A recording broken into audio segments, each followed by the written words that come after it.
Fox Sports.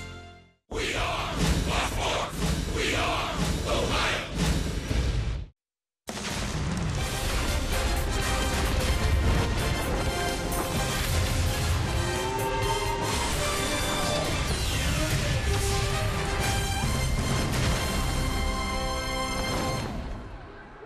Well, the smoke is finally cleared after all the fireworks following last night's offense at Coors Field in Denver, Colorado. And it's a bright, sunshiny day in downtown Denver as Fox Sports Ohio brings you Cincinnati Reds baseball. Tonight, Game 3 of the 4-game set. It's the Reds against the Rockies. Hi, hello, and welcome to Denver, everyone, the Mile High City, along with Chris Welch and, of course, Jim Day. I'm George Grant, and, you know, the last 2 days have been rough ones for pitchers. The Reds and the Rockies both have piled up offense, Chris. The Rockies got the most of it yesterday. Well, you're right about that, but Monday, you know, you can see the 19 runs, 28 hits, 7 home runs, you know, first couple of games here that they played at Coors Field. You do expect that. But pitchers just can't go in and give up just because they're going to face a team that hits a lot of home runs or in a ballpark that gives home runs up early. You've got to battle and battle and battle. Tuesday, well, it was the Rockies pitchers that were battling and won the battle. The Reds pitchers did not do much yesterday. You know, wipe the slate clean, move on, forget all about it. Good news is 24 hours later, we're going to play baseball again. So the Reds offense piled up 15 runs the last 2 days. That's the good news. For John Lamb and the rest of the Reds pitchers, they got to find a way to stop this juggernaut known as the Colorado Rockies. Lamb gets the ball tonight. Well, he does, and he really needs a good outing, I can tell you, because if he continues to pitch the way he has the last few times out, I'm not so sure there's going to be much room for him in the starting rotation.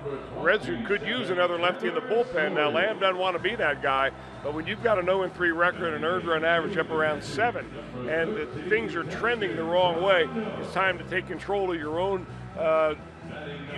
future and throw the ball over the plate. This bright young left-hander will face a bright young right-hander. Tyler Chatwood will get the ball for Colorado. Well, Tyler Chatwood, like John Lamb, is only 25 years old. This young man missed all of 2015 with coming back from Tommy John surgery. So they're really going to watch him very closely about how many pitches he throws and how many innings and all. But right now he's throwing the ball extremely well, coming off a very good outing, and a guy that can keep the ball in the ballpark because he keeps the ball down in the zone. Keep the ball in the ballpark. That is the mantra for the Reds. Offensively, they hope to put some runs on the board.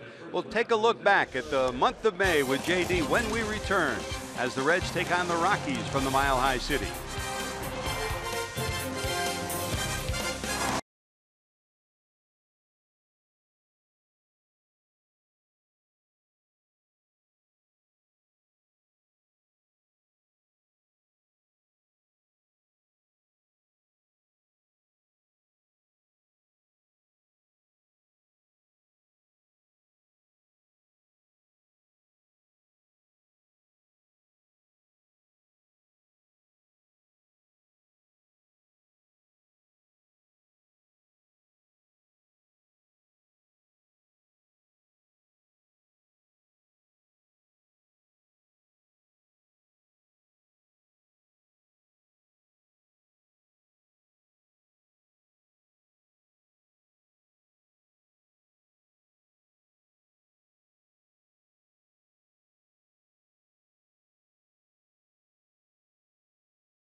is brought to you by Chevy. Check out their award-winning lineup only at your Tri-State Chevy dealer. By Cincinnati USA Regional Tourism Network. Stay close to CincinnatiUSA.com. And by Skyline Chili. Feeling good? It's Skyline time. Back amongst the Rocky Mountains. What a gorgeous city this is. Denver, Colorado. Reds and Rockies coming up here on Fox Sports Ohio. I'm Jim Day. You know, as we said in the pregame show, certainly the month of May didn't produce a win-loss record the Reds are looking for, but baseball always provides you moments along the way. We've reached June now, so time to look back on the top moments of May, and we have 6 of them. We will start with number 6, and it is Brandon Phillips. From May 4th to May 7th, he was as locked in as you can get. A home run in 4 straight games. First time in his career he did that. That dude BP was going yard. Told me before the season he was going to hit 25 this year, and right at that stretch I thought, well, possibly he could get there. Nonetheless, moment number 6, Brandon Phillips. Home runs aplenty. On the other side of the break, we'll go with moment number 5 and then count you down to number 1 all night long. Also around the corner, it is lineups and first pitch. Zach Cozart and the Reds going after a victory over Carlos Gonzalez and the Rockies. John Lamb to the hill. George and Chris are next.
Fox Sports Ohio. I'm Jim Day. Let's continue to count down those moments of May.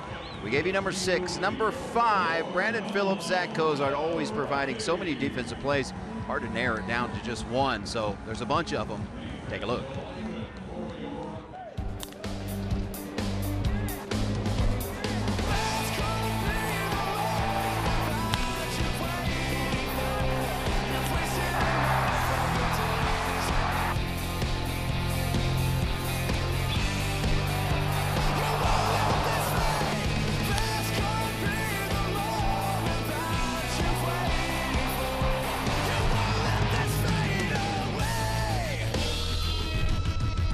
It's always a constant. Zach Cozart, so underrated defensively. You never hear his name mentioned, but as solid as they get. But he'll be without his double play duo tonight, at least, as we go upstairs to the guys that will call the game, George Grand and Chris Welch. Solid just like you, JD, every night, every single day here at the ballpark, and we're ready to play some baseball. The Reds against the Rockies, game 3 of this 4-game set. Let's check the starting lineup for Brian Price and the Cincinnati Reds, Zach Cozart back in the leadoff spot. Billy Hamilton back in the number 2 hole. Joey Votto, who's shown some life with his bat in this series. Duvall, who's had a great month of April, hopes to duplicate it in the month of May as well. Now the month of June has turned the corner. He had more homers than anybody else in May in the National League. Jay Bruce 3 for 4 yesterday. Suarez, Ivan De Jesus Jr. will be in for Phillips at second. Ramon Cabrera gets the start behind the plate. The switch hitter will catch, and John Lamb, the pitcher, will bat in the number 9 position. On the mound for the Colorado Rockies, a 26-year-old right-hander out of Redlands, California. This guy started off pretty good, Chris. Tyler Chatwood. Well, he did. I mean, in the 10 starts he's had, he's already fashioned 6 wins out of those. So Chatwood is not an overpowering pitcher like we may have seen last night in Chad Bettis, but he sinks his fastball. He's got a nice slider and curveball. And how about Zach Cozart going up and just attacking a fastball on the first pitch? You'd think that they would learn after a while. First pitch, game number 1, a home run. He hit a single in his first at bat yesterday, and here the first pitch in game 3 of the series, a solid single to left. So the Reds are off and running with a leadoff batter on. I guess Zach Cozart's theory is as long as they're going to continue to start the game off with a first pitch fastball, why don't I want to hit that pitch? He's a smart guy. Went to college, right? Here's Billy Hamilton at 243, a homer and 6 knocked in.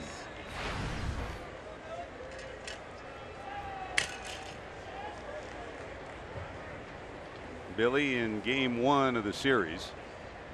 Outstanding 3-hit effort and a stolen base. This one looped into left center field. Long run, Blackman. He won't get there. It'll drop between the two of them. Billy will cruise into second. Cozart will stop at third. It looked like either one of them might have a chance to catch that. Neither one did. And the Reds wind up with second and third and nobody out. Good start for the Reds. Ryan Rayburn did not get a very good jump, but Charlie Blackman just had a bad route to this ball. He started going back sooner than he went actually into the gap to get it, and then he realized that he had misjudged that, and I think that he went after that ball thinking that Rayburn was going to catch it. So the Reds catch a break right there. Second and third, nobody out, and a chance to do some business here in the first inning. And it's Joey Votto coming to the plate. Votto at 213, 9 homers and 30 knocked in. Chatwood to the stretch facing Votto. Swing and a miss on the first delivery. I mean, nothing better than getting on a pitcher, you know, really before he gets is settled in out there. You know, you throw your stuff down the bullpen, you come out, you throw some practice on the mound, but you really don't get it until you start getting some hitters out.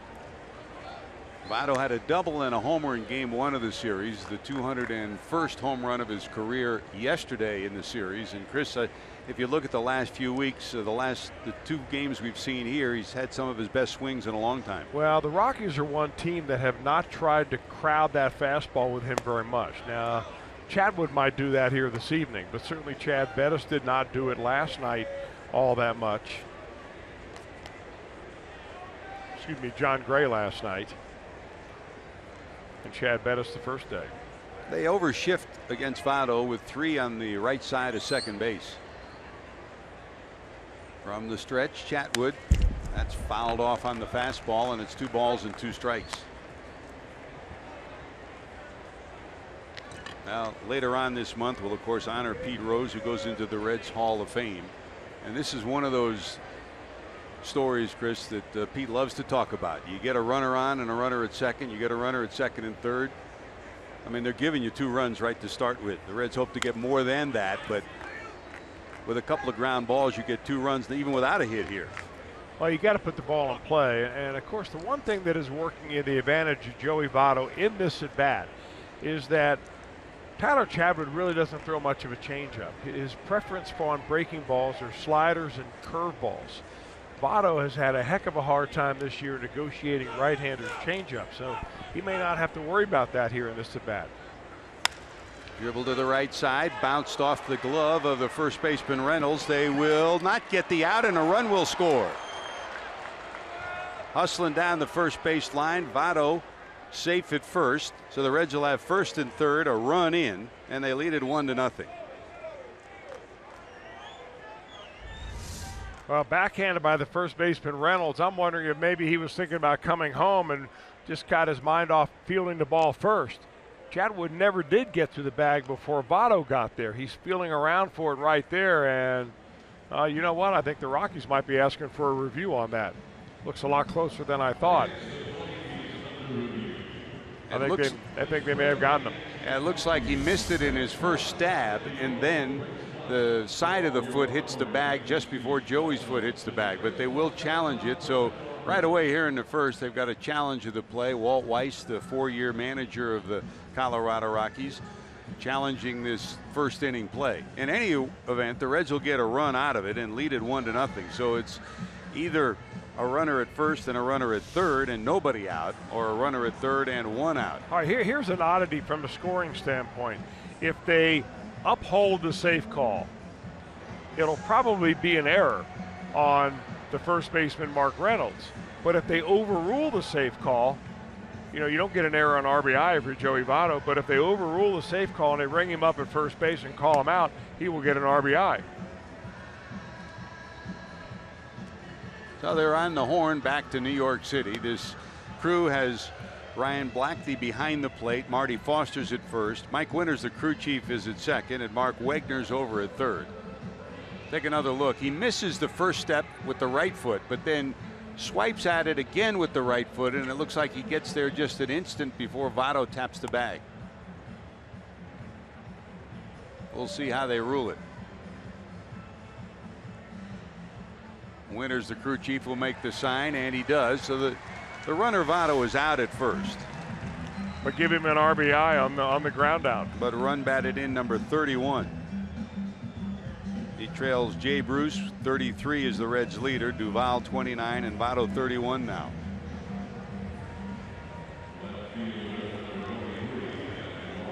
So here's Adam, and boy, what a month of May he had. He steps in with 13 homers. 11 of those came in the month of May. For Adam Duvall, a remarkable month. 97 at bats, 28 hits, 11 homers, 24 knocked in. A slugging percentage of .691, and certainly a candidate for Player of the Month honors in the National League.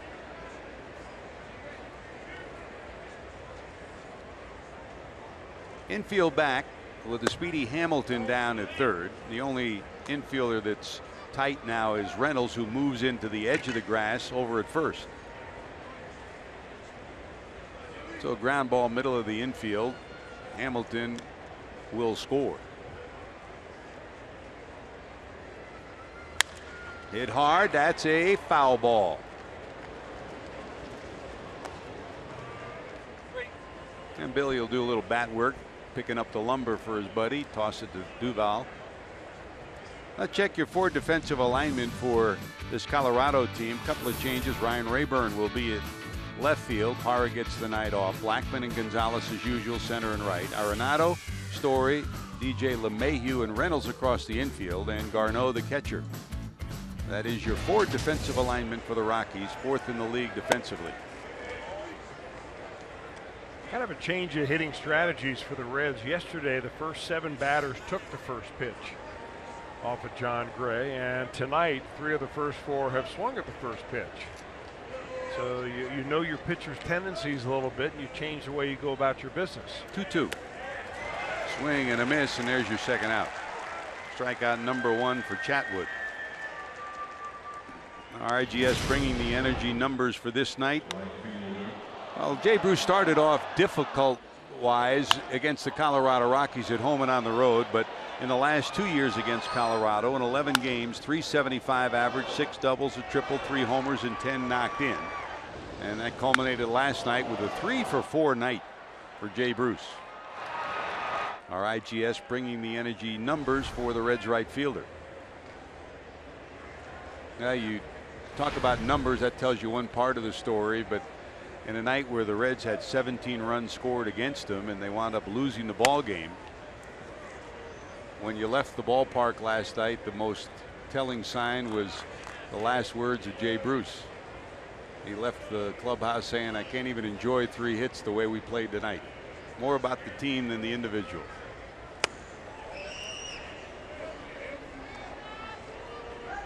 (2-0). Bruce against Chatwood, 2-3 for his career. On deck is Suarez for the Reds.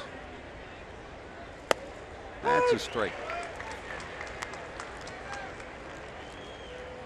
Inning started very promisingly with a Cozart single, a Hamilton double, second and third, nobody out. The Reds get a run on the ground out and then a strikeout. So still a runner sitting at third.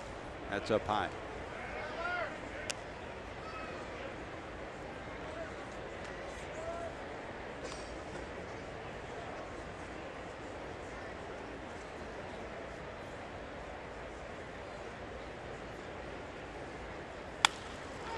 Line drive, left center. Here comes Blackmon, and he got it. He held on. That saves a run, robs Bruce of a double.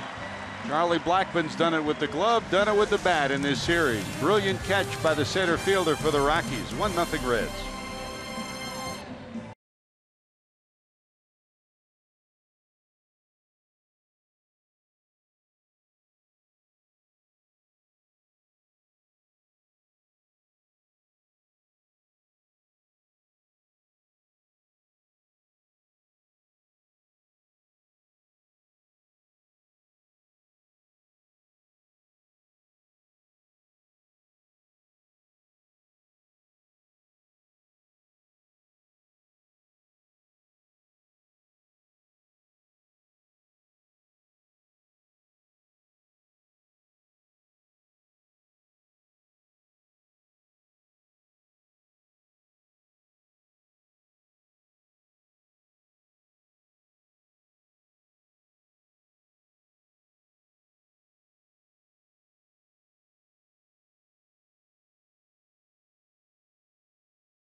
Our Elk and Elk storylines. Last night the Rockies 1 through 4 hitters against the Reds. 11 for 19, 3 doubles, 6 homers, 6 of the 7 home runs that the Rockies hit, 13 runs batted in, and 10 runs scored. Chris, you talked about the Reds last night 1 through 4, their philosophy. The Rockies 1 through 4 last night were awesome. They were. I don't know whether it was a philosophy of just wanting to be awesome and being it, or just happening to have one of those nights where everything flowed for them. John Moscott couldn't get his feet really settled in down there before the Rockies ran him off, and hopefully John Lamb will have a longer outing tonight.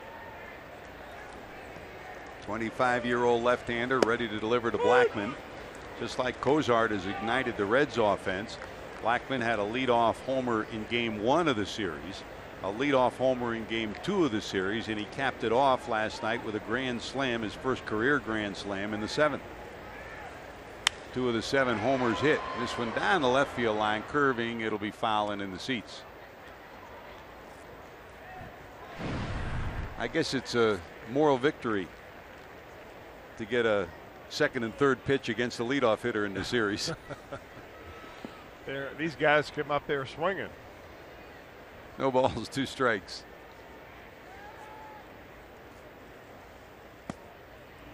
Down and away for a ball. 25 years of age, 6'4", 205 pounds, California native. Didn't pitch in Los Angeles, but had a whole host of family and friends that he was able to spend time with. Probably easier to go through the first time that way. Hit hard past Duval into left field, a base hit. Rounding first is Blackmon. He'll hold with a single. So let's check the Colorado Rockies starting lineup for Walt Weiss. Blackmon leads it off. DJ LeMahieu bats in the number 2 spot. Nolan Arenado, who had 2 homers last night as well, hits third. Carlos Gonzalez, Ryan Rayburn in left. Mark Reynolds, Trevor Story, Garneau, and Chatwood. That is 1 through 9, your Colorado Rockies batting order for Walt Weiss. Here's LeMahieu, comes in at .318, 3 homers and 17 knocked in. He had 2 doubles, a single, a homer, and his last at bat reached on a walk. So a perfect night for LeMahieu last night. And in this series, he's hit safely in both games. That stretches his hitting streak to 10 straight. Blackmon finished 3rd in the league in stolen bases last year, behind D. Gordon, who was #1. Billy Hamilton one behind Gordon, and Blackmon at 42 on the season.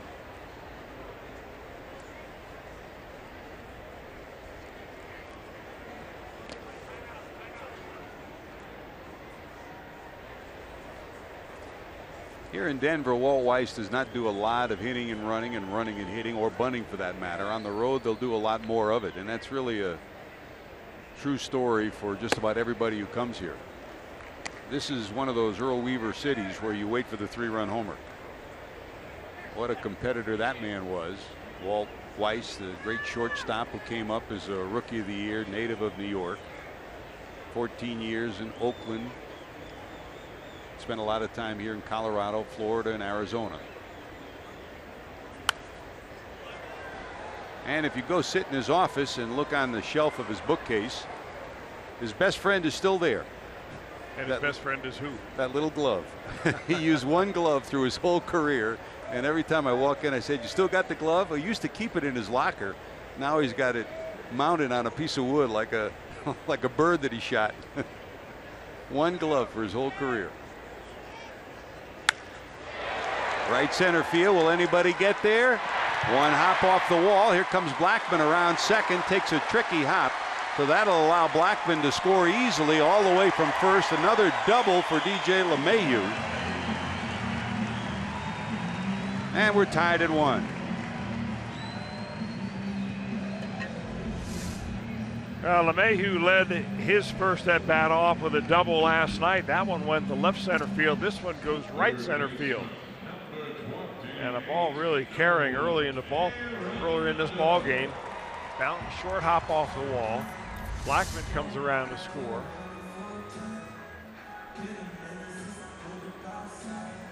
So making an 11-game hitting streak for LeMahieu. Still nobody out, runner in scoring position, and here's Arenado. 2 homers last night, give him 16 for the season and 43 knocked in.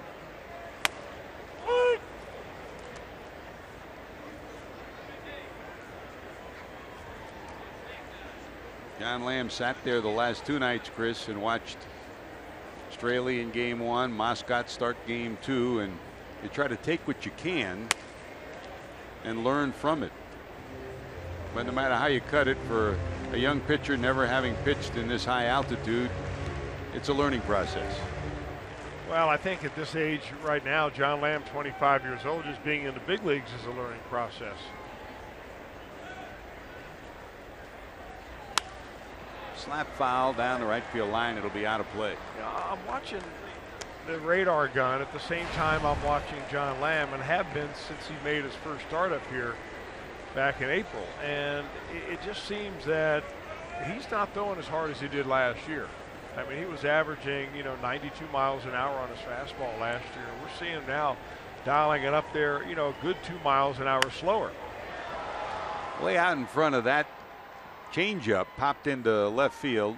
Adam Duvall there, and the runner will hold at second, 1 away. Now that doesn't mean he can't win. I mean, you can win if you throw 75 miles an hour like Randy Jones did, and you just move the ball around and have a lot of movement.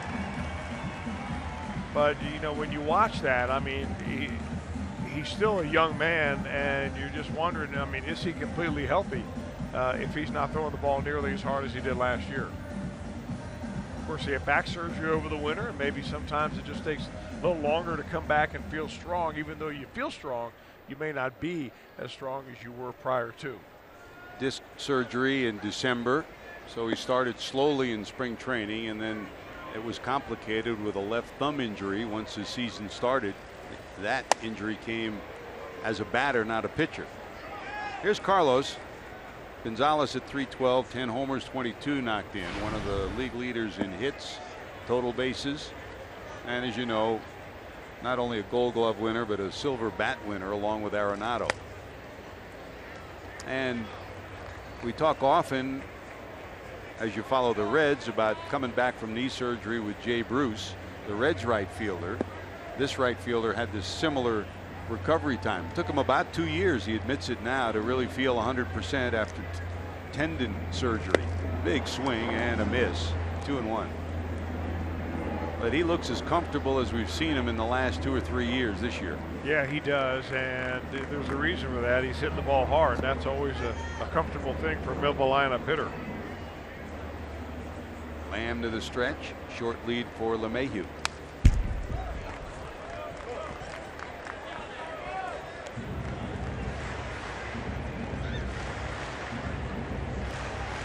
Trying to stretch his hitting streak to double figures. Sitting on a 9-game streak where he's hit over 500 during that period.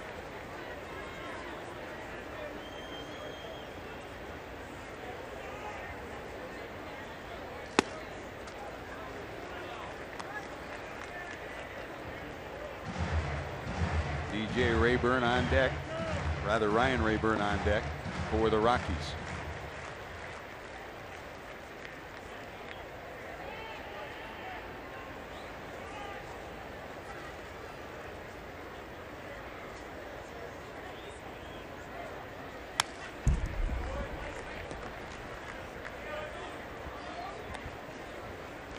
Two to the big right fielder. Well, Lamb will throw all the different pitches. He's got a 2-seam fastball, a 4-seamer, a cutter, a slider, a curveball, and that curveball can kind of change it up. That curveball, he can dial it up or dial it down way into the mid-60s as far as the speed of it. But in this at bat, it's mostly fastball, cutter, and slider to try to get Gonzalez out. And he misses wide there, so there's walk number 1. Runners at first and second, and here comes Ryan Rayburn. Here's your 4 defensive alignment for the Reds. Adam Duvall, Billy Hamilton, and Jay Bruce cover the outfield. Suarez, Cozart, Ivan De Jesus Jr. in for Phillips, again nursing that sore ankle at second. Joey Votto at first. And Ramon Cabrera gives Tucker Barnhart the night off here tonight, catching the left-hander Lamb. So middle of the infield double play depth with Ryan Rayburn coming to the plate. A left-handed laden swinging outfield, so Rayburn will almost always get a start against the left-hander. He's right-handed off the bench, their most reliable pinch hitter and one of the best pinch hitters in the league. Now 34 years of age, a veteran who brings a solid presence to every club that he's been on. Slap foul and out of play. Ball and a strike.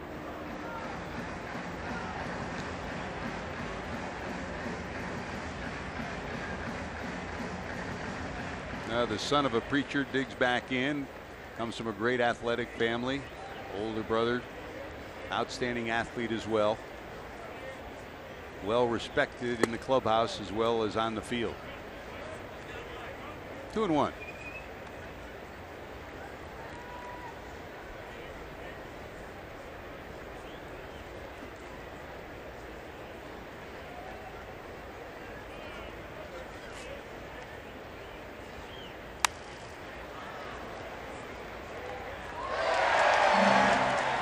Upper deck catch on that foul ball. Hey, no matter what level you're sitting in, bring your glove, right, Chris? Sometimes you need it for protection, sometimes you need it to make a great catch. Great job.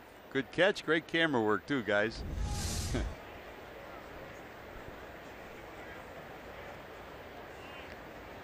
2-2. Fouled off, but held on to by Ramon Cabrera. There's your second out of the inning. Strikeout number 1 for Lamb.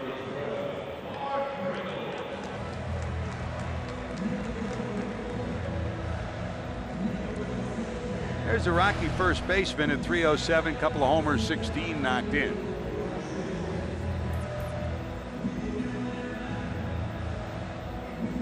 You watch his career as it's evolved. Always been a fine offensive player in the National League and the American League. Last 3 stops have been 1-year contracts where he's been more of a bench player than a regular.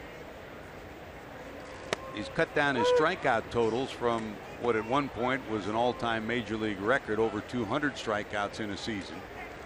He's cut that down to less than half, but the other side of that is he's getting about less than half of the plate appearances that he used to get too.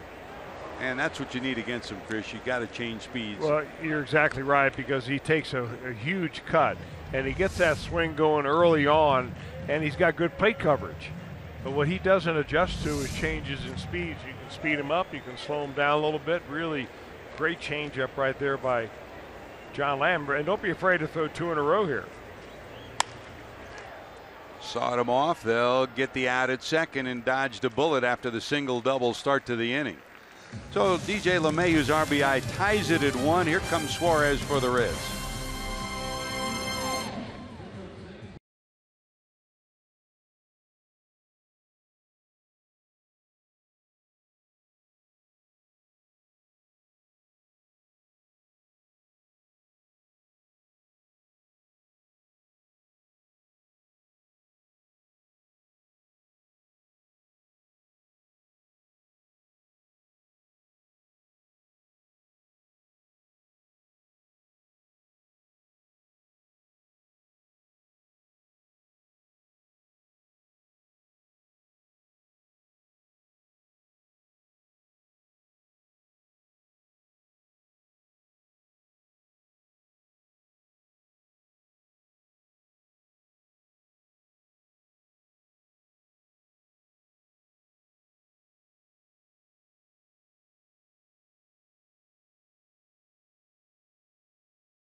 Well, Tyler Chatwood's on that special list for the Rockies. Lowest ERA after 10 starts in the season in the first 2 months of baseball. Jimenez and Hampton are there.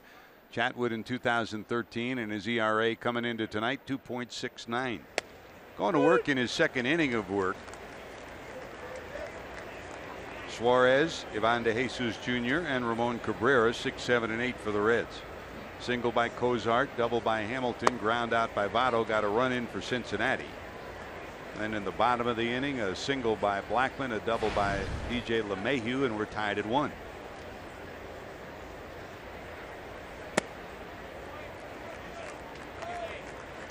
Two balls and 1 strike to the Reds' third baseman.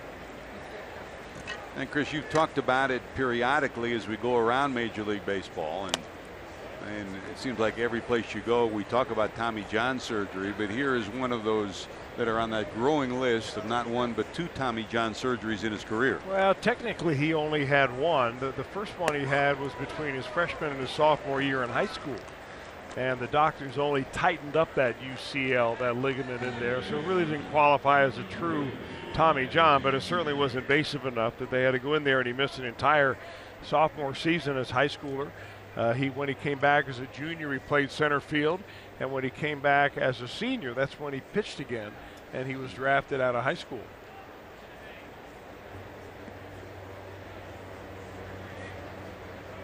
Originally signed by the Angels out of high school. And that was, you say Redlands, California. People who may not know California, it's only about an hour away from Anaheim. So the only team that he really followed growing up was the Angels. And here he was, drafted by them, signed by them. He was the number 2 pick in 2008. And he came through that system so quickly and so well for a young man that, by 2010, he won the minor league pitcher of the year. By 2011, he was the second best prospect in all the Angels organization behind Mike Trout. No balls, 1 strike to Ivan de Jesus Jr. Good block by Garneau, the catcher, to prevent Suarez from going to second.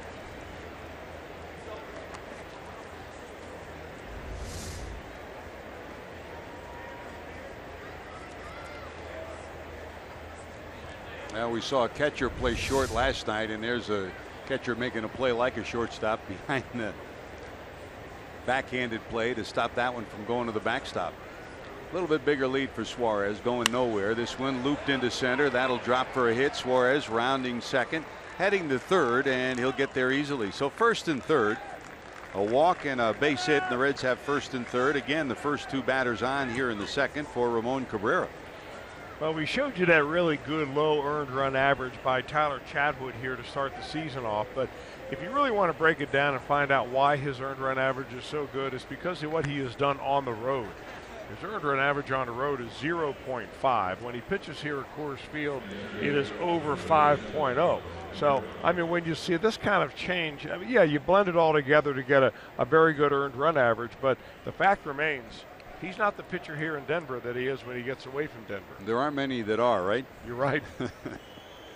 You saw Jimenez and Mike Hampton on that list earlier. And here's Cabrera hitting in the 8th spot, comes in at 263, giving Barnhart the night off.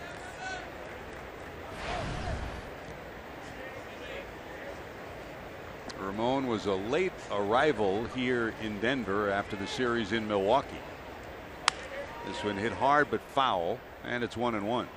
In fact, Chris, the Reds weren't even sure that they would have Cabrera available for this series after he injured his finger. But he went home to Cincinnati under the watchful eye of Dr. Timothy Kremchek. They checked out the finger, took an MRI, got cleared, and is back here and playing today. Here's the 1-1. You know, it's funny, you were mentioning about Chatwood. The Reds medical director, Dr. Kremchek, I mean, he readily talks about it now. He has people, families, mothers and fathers that will ring him up and talk about doing a Tommy John surgery on their son in high school with the idea of getting him to throw better. Here's a bouncer. LeMahieu knocks it down. They'll go to second for 1. That's all they'll get, and a run will score. The Reds will take a 2-1 lead. On the 4-6 fielder's choice, the run scores, and it's 2-1 Cincinnati. It may sound strange, Chris, but it's hard to believe that some people don't realize what a toll it takes on a person, especially a young person, to have a surgery like that. Well, there's so many people that just don't understand what it's all about, and the main reason why pitchers come back after Tommy John surgery throwing harder than they did before.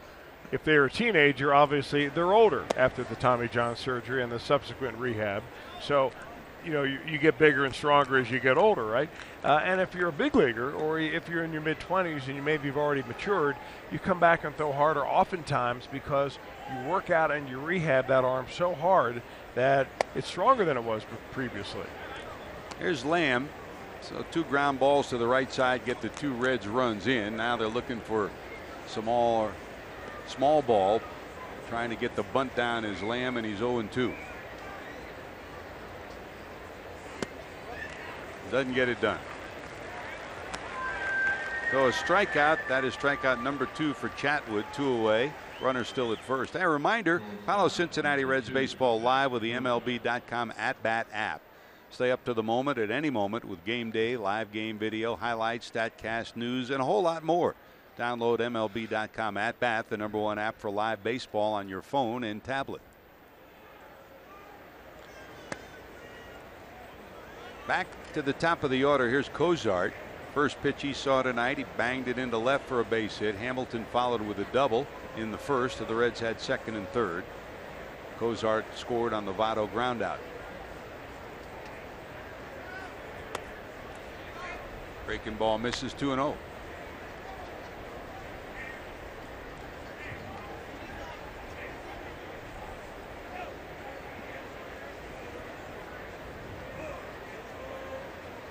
No matter where you play, Coors Field or not, those little parts of the game, getting bunts down, moving runners over. Perfect example here. 2 ground balls to the right side. The Reds, you don't need a hit all the time, just a productive out to get a run in.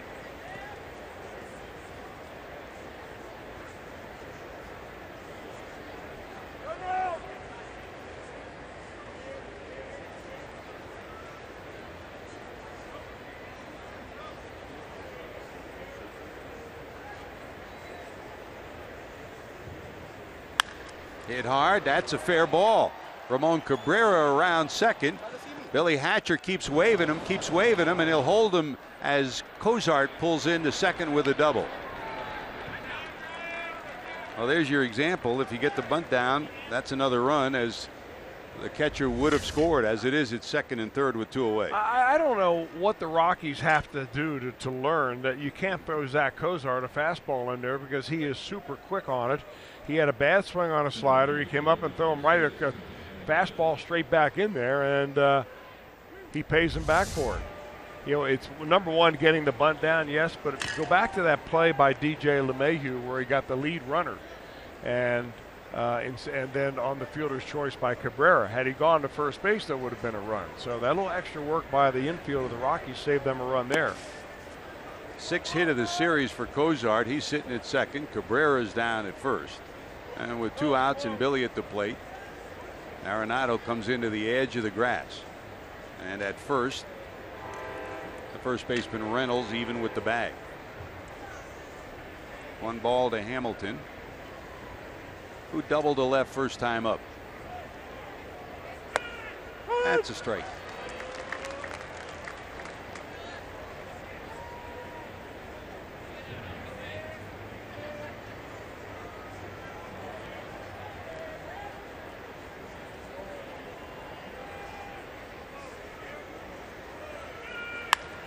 Hit right back through the middle. That's going to get 1 run in. Here comes Cozart around third. He's going to score. Hamilton's trying for 2. He turns a single into a double.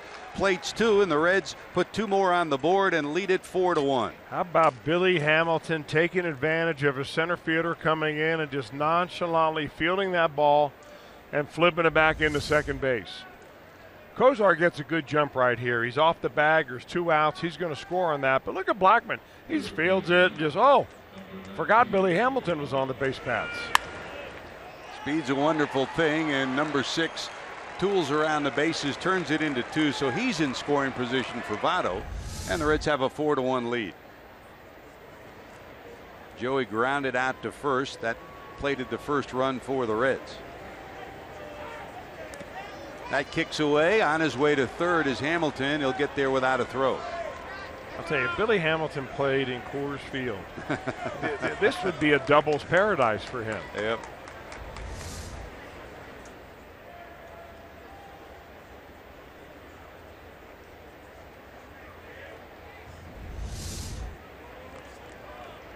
Rockies have had some speedy center fielders over the years, and you really need one here. So the wild pitch puts the runner on third, and here's the 1-0 to Votto. That's wide. 2-0.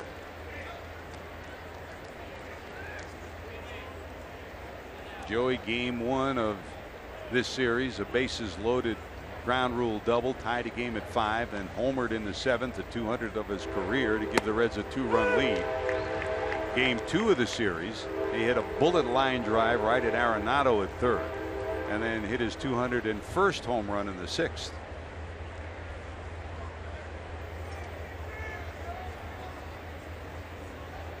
There's the 2-1. That's on the inside corner.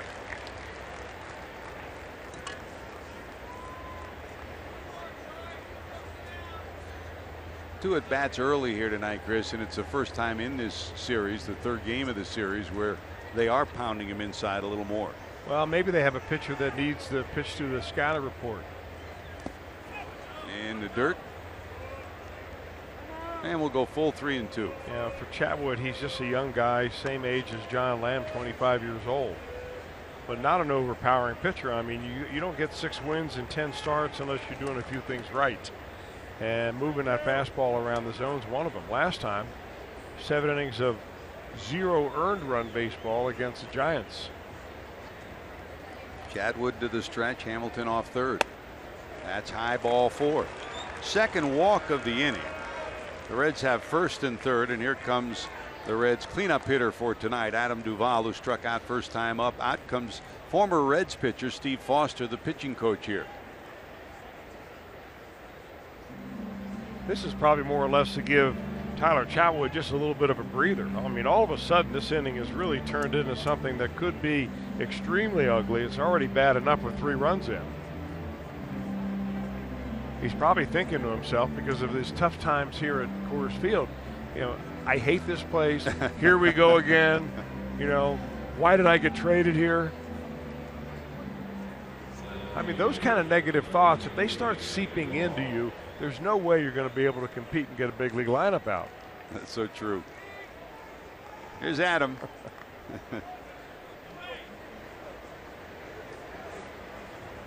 So Votto inches off the bag at first. The speedy Hamilton off third. Chatwood will work from the stretch. There goes Joey. There's a grounder to short. Flag down by Arenado. Off balance throw, and they get him by a step. And he's something else. Arenado makes the play, but the Reds lead it 4-1.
Top moments of May. Moment number 4, 28th of May at Milwaukee. Adam Duvall taking it right off the grass.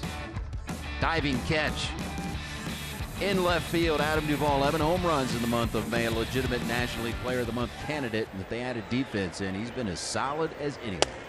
You know, JD, you talked to him. We all do. And I think that catch, he's as proud of that as all the home runs, wasn't he?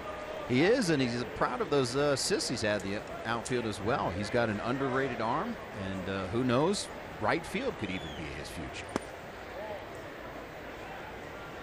Jim Day down by the dugout. We go to the bottom of 2. Trevor Story, the shortstop, will lead it off. Garneau, the catcher, and then Chatwood, the pitcher. 7, 8, and 9. Story at 260, 14 homers and 36 knocked in. This one hit a mile in the air, straight away center. It'll stay in the park. Billy's got it, 1 away. You know, John Lamb's best weapon is that ability to change speeds. There aren't all that many pitchers around that can separate their fastball, which for Lamb is around 90, 88 to 90 tonight, all the way down into the mid-60s with his slowest pitch. And I remember watching for years Bronson Arroyo, you know, almost hitting every number between 75 or 72 miles an hour all the way up to about 90. From the windup, Lamb delivers. That misses inside. You know, it's passing the baton and passing the knowledge along. Chris, you remember when Bronson Arroyo would sit with Johnny Cueto, they become fast friends, even though Bronson and Cueto didn't speak much English. Johnny and Bronson didn't speak much Spanish, but they talked baseball and they sat next to each other. That taught Johnny a lot about changing speeds, and especially coming here to Denver. Cueto's way of operating here was that changeup that he would throw, he'd throw it in the dirt. The breaking ball, he wouldn't throw it for a strike. Yep. Show it, but don't put it in the strike zone. And Last year, I remember when Michael Lorenzen first came up, he attached himself to Johnny Cueto and talked a lot about that. Cueto's passed that baton on, and that's what John Lamb's using tonight. Cueto was a different pitcher here, and he was successful here. This one lined right to the glove of Ivan DeJesus Jr. Good job by the Red second baseman. Good positioning, nice catch, and there's 2 away. Well, these are the kind of innings you just salivate for at Coors Field. You get 7, 8, and 9 coming up, and you retire the first 2, and now you can just work on the pitcher. You know, the key is just make them put the ball in play, preferably on the ground. Here's the pitcher, Chatwood. Decent hitter. He's in at 211.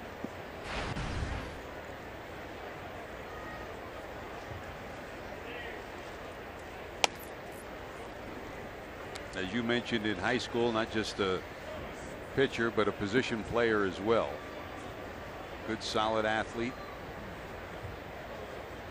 Digging in here. Here's the 1-1. Blackman on deck.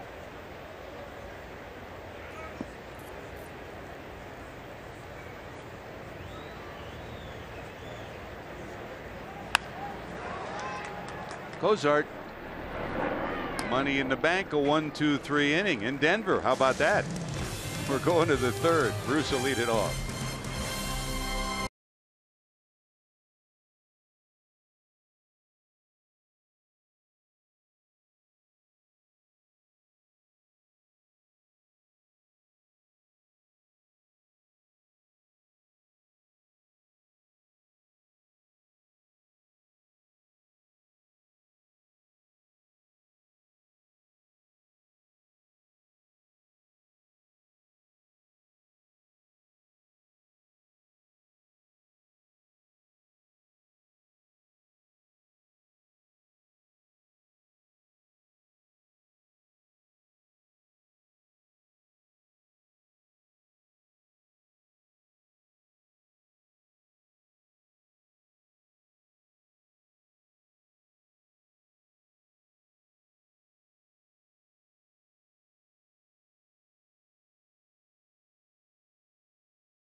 Transmitted in any form, and the accounts and descriptions of this game may not be disseminated without the express written consent of the Cincinnati Reds. Hey, start your weekend off with a bang with Fireworks Fridays at Great American Ballpark. This Friday, cheer on your Red Legs when they take on the Nationals for as low as $12. Plus, enjoy a post-game fireworks show presented by Coca-Cola. For tickets, call 513-381-REDS or visit reds.com. Reds were 5-1 against the Nationals last year. Dusty Baker brings his club to town Friday, Saturday, Sunday. Good to see Dusty, and Chris Spire is his bench coach. Paul Lassard, the trainer now, and Washington as well, the former Reds trainer. Here's Jay. Lined out first time out to center field on a nice play by Blackman. They will overshift to the right side against Bruce.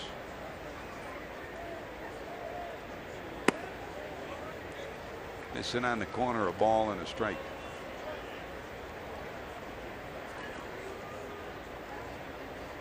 Usually when you come close to the cycle, it's the triple you don't get. Last night, Bruce had a double, triple, and homer.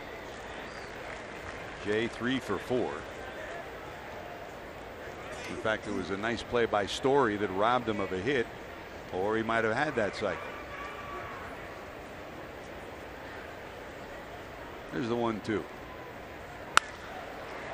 Looped into center. Blackman right there. That's One the away. Here's second Suarez. time in 2 at-bats that he's hit line drives out there to Charlie Blackman. That one not quite as hard as the first one. Blackman made a dandy catch in the first inning to rob Bruce of a hit and keep the Reds from scoring another run. But even 2 line drives to center field gives you a better indication of where Jay Bruce is as far as pulling the ball versus using the whole field.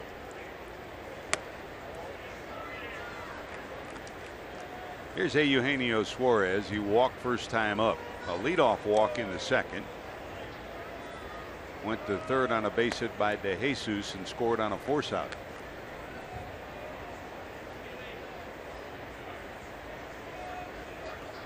The Reds 2 runs on infield ground balls with runners at third, and 2 more on a double by Billy Hamilton. The 4 runs they have on the board.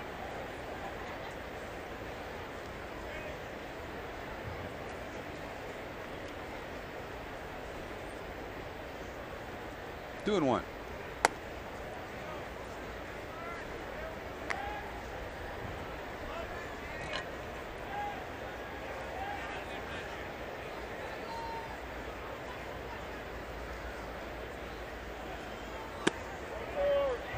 Back-to-back walks to Suarez, so 1 out, 1 on, and here's Ivan De Jesus Jr. Fox Sports Ohio would like to remind you to click it or ticket. And on Friday, stop by the Fox Sports Ohio photo booth inside the fan zone here at Great American Ballpark to get a souvenir photo and some great prizes. Hope you join us as the Reds head home Friday, Saturday, Sunday to start their homestand, their first homestand of the month of June. Washington in for 3, Cardinals for 3, Oakland for 3. And then the Reds will hit back on the road to take on Atlanta and Houston and Texas.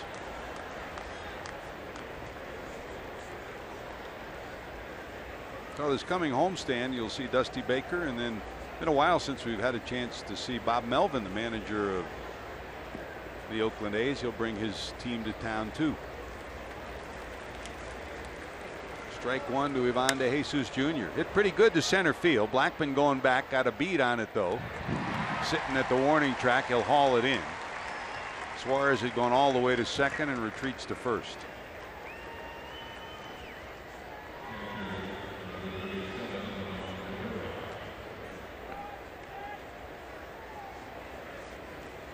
There comes Cabrera. Ramon's bouncer to second. Plated the Reds' second run last inning. Had a chance to sit down with Ramon Cabrera and had him tell me a story that I heard about. He verified it, and it is one of the more amazing stories you'll ever hear about a father and a son, and we're going to air that tomorrow, I believe, on our Reds Live pregame show. Certainly not something you want to miss.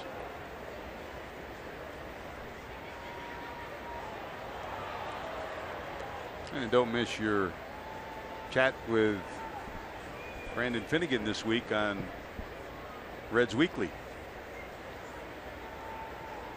with Jeff Pecoro and Doug Flynn.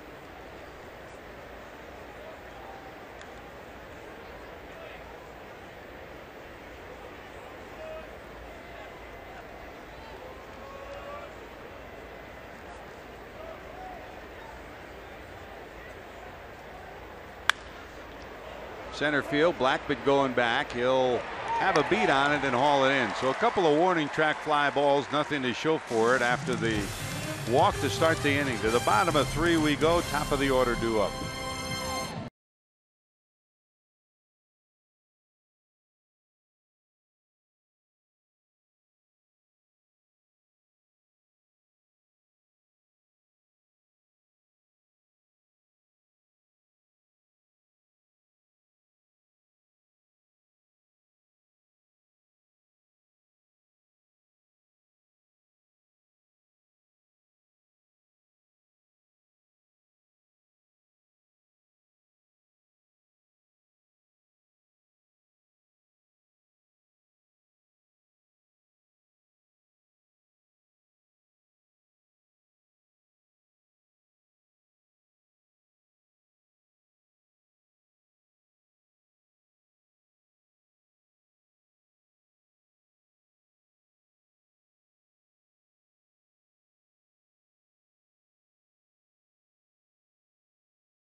brought to you by T-Mobile. Let's continue that month of May theme. Look at Clayton Kershaw in the month of May.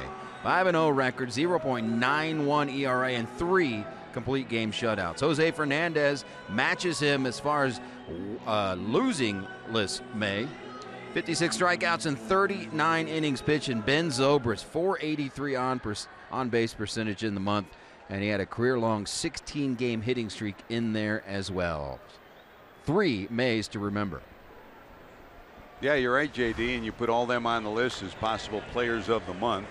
Arrieta was 4-0, Bumgarner 4-0, Johnny Cueto 4-0, Fernandez 6-0. But Kershaw, Chris, 5-0, 0.91, 49 innings, 65 strikeouts, and 2 walks. Well, shouldn't he let somebody else win it 1 month?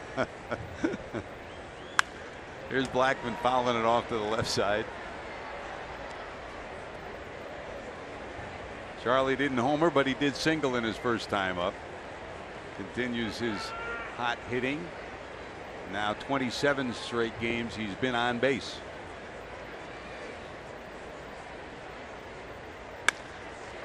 And another base hit. He's 2 for 2. A leadoff hit for Blackman. Both of them to left field.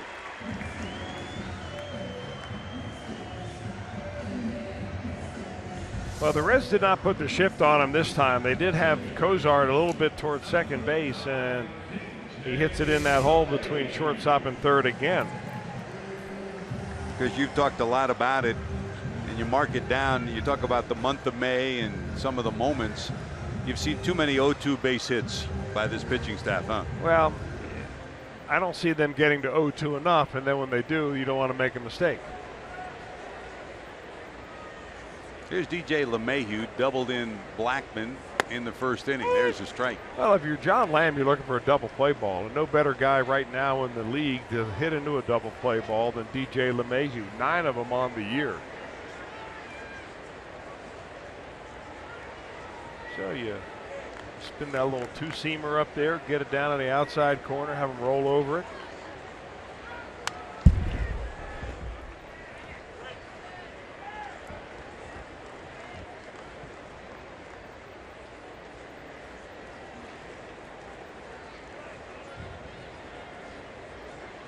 Good speed at first, and Arenado had over 40 stolen bases last year. Another 0-2 count to the Rockies second baseman. Runner not going, and slapped away.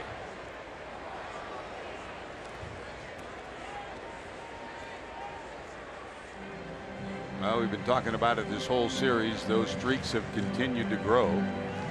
9 straight games for Gonzalez, Blackman 10, DJ LeMahieu 11 straight after his double first time up.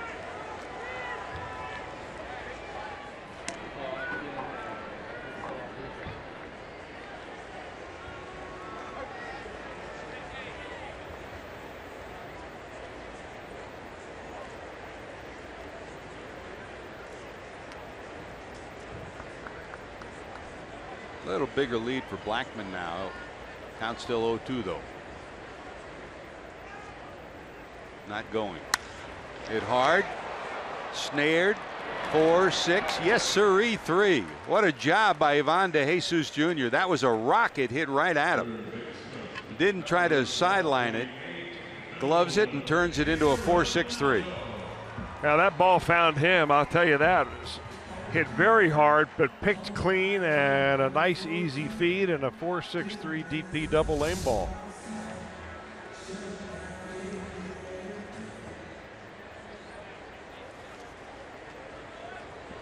.39 twin killings for the Reds on the season now, and that erases the base runner. 2 out, and here's Arenado. Fly to left first time up.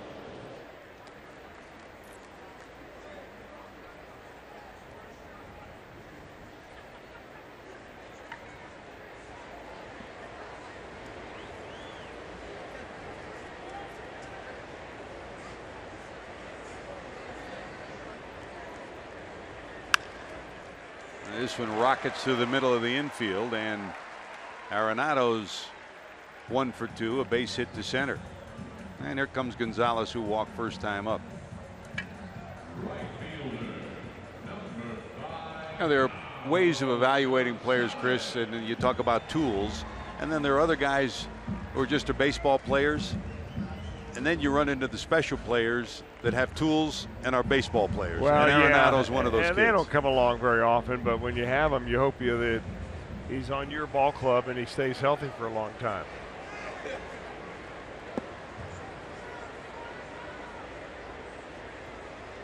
Runner at first, 2 away. Lamb to the stretch. Arenado on first. Gonzalez walked on a 3-2 pitch first time up. 10 pitches in the inning by John Lamb to 4 batters. All of those pitchers have been strikes.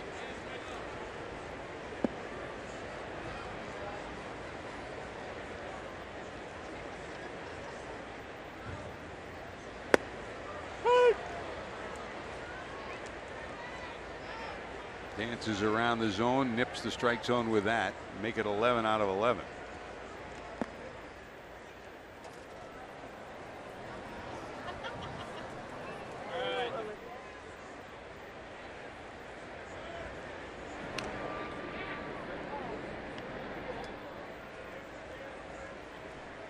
So there, Arenado on first base. I guess it's worth mentioning that he and Billy Hamilton were chosen in the same draft, 2009, just a couple of players apart. Both of them in the second round. Billy Hamilton went first. He went in the 8th pick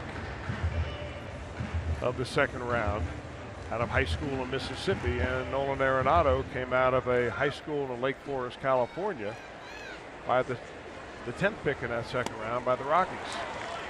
How about that?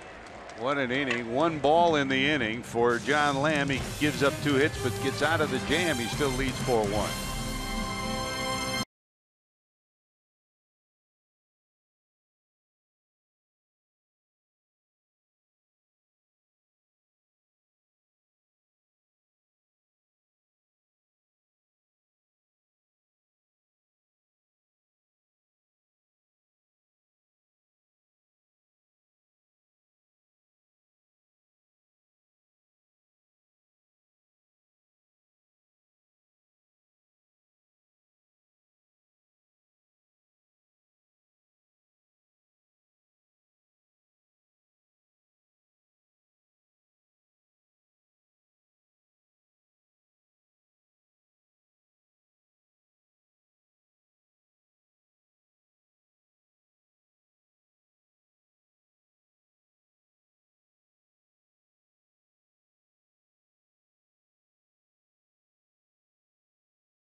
And we're looking forward to seeing you this weekend. Reds fans, grab your buds and join Mo Egger from 700 WLW for the Reds Fan Cam this Friday night at the Holy Grail. Your chance to answer Reds trivia, win prizes. You could also be part of Reds Live. Party starts at 6 this Friday at the Holy Grail. Mo's there to talk baseball with you, talk some trivia too. There's Lamb, who struck out trying to bunt in the second inning. Leads it off here in the 4th. Great to have you with us on Fox Sports Ohio. George Grand, Chris Welsh, and JD Jim Day. As usual, our producer Josh Hall, our director Roy Alfers here in the Mile High City. Jim Miller giving you some graphics, and Matt Sigafus dialing up some highlights for you.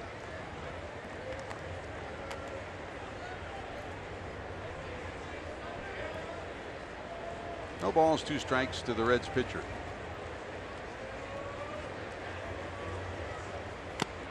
Fouled off, but held on to, then dropped by the catcher Garneau. So another life for Lamb.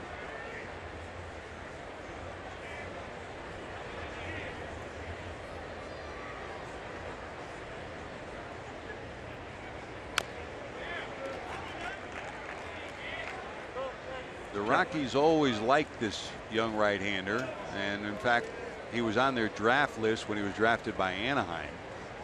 And the other side of it, the Angels always liked Chris Iannetta. Well, that's how the two switch teams. There's a ground ball to short. Chatwood traded for the former Rockies catcher. That was back in 2011. And just to remind you, as you enjoy Pole 1, to look forward to Miller Time later in tonight's game, brought to you by Miller Lite. That's a pretty sky. Get some great sunsets out here, huh, Chris? And sunrises. You were up running this morning at sunrise, no. right? But I forgot. I forgot to close the curtain. You have played golf with Tim Lawler at sunrise, though. Oh yeah. Here's Zach. Cozart 2 for 2, 6 hits in the series. Single in the first, and scored on the ground out by Votto. Double in the second, and scored on the double by Hamilton.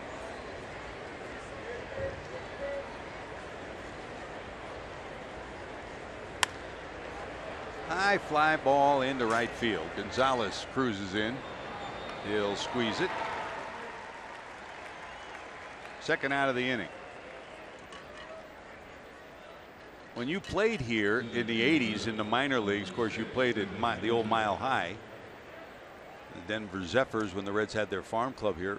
Where'd you live then? In Boulder. That's a beautiful town. Well, yes, it is. Man. It's worth the trip. I mean, it's a little out of town, obviously, but really beautiful area up here. Here's Billy. Double to left, double to center. Knocked in 2. When I was in college, our coach Rod Dato would send us to summer leagues. All the big guys, the Tom Seavers, the Billy Lees, would go to Fairbanks to play. That was the #1 league.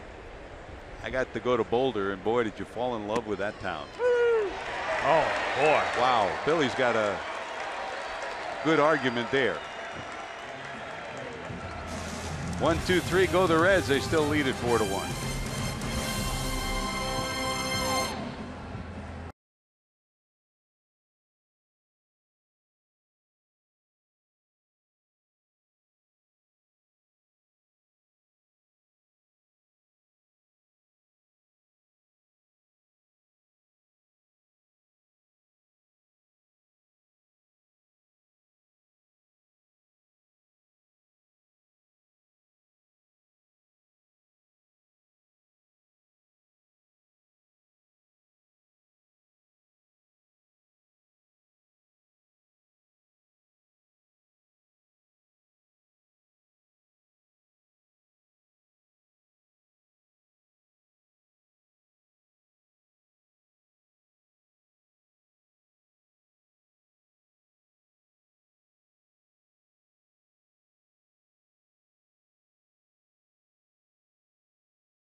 Sports Ohio. Let's give you moment number 3 of May, and it involves that guy right there. May 20th, Adam Lynn at the plate. Billy Hamilton soaring through the air, outrunning the baseball, which he does many, many times. Beautiful catch. Moment number 3 of May. It's a big hug from your pitcher, doesn't it? Dan Straley giving him a big hug. And you see Billy's talking to the Reds that are out in the bullpen out there, and obviously you saw the emotion throwing the hands down, probably about what transpired in that final strike and final out of the inning. Now, if you throw your equipment, it's an automatic fine. In fact, you can be ejected for it, and it looks like the home plate umpire, Ryan Blackney, is saying to Billy that's a fine as he tosses the bat on the ground after being called out on strike 3. John Lamb back to work. There's a rocket off the hip. Votto will get to it, and Lamb limping towards the third base line. And out comes Steve Ballman to check him out. Man, that was a rocket shot, Chris. Wow, that ball hit hard. Man.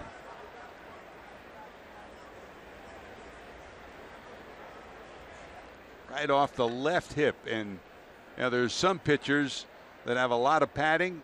John Lamb isn't one of them. A lanky, long, lanky young man. He's got a lot of bone right there, and it looks like it hit right on the joint of the hip. Well, look how far the ball bounces. I mean, it bounces off of him like it hit a concrete wall and nearly goes all the way over to the dugout.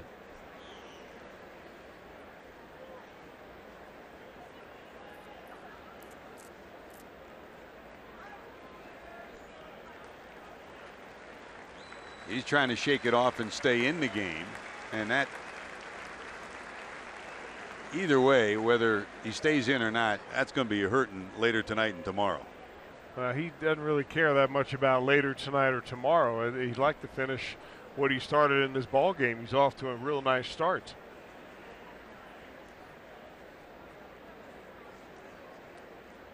You know, if you wait long enough, sometimes the pain can begin to go away a little bit. Ideally, you throw a bag of ice on it right away, but you can't do it when you're out on the mound.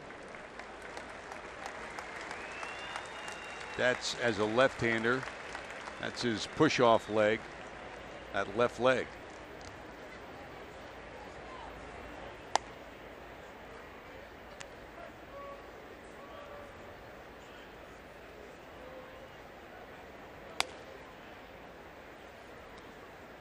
He said, "I'm okay, let's go." And the trio of Brian Price, Mark Riggins, and Steve Ballman head back to the dugout, and John Lamb will try to hang in there. Ooh, man.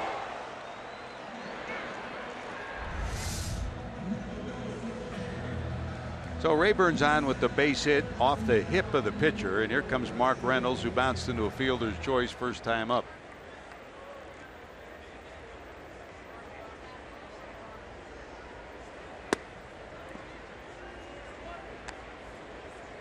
Fastball misses inside. These two pitchers have been firing strikes at each other. Lamb in the third, 13 pitches, 12 strikes. Here's a pop up in the infield. Who's going to take charge? DeJesus will. Got it. Here's your first out of the inning. And Chatwood matched Lamb in the top of the fourth. 12 pitches, 11 strikes. Well, here's Story, the shortstop, fly to center first time up.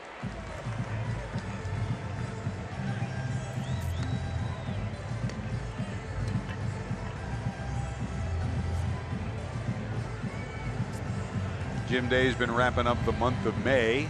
For Trevor Story, the month of April was pretty special. He was the National League Rookie of the month of April.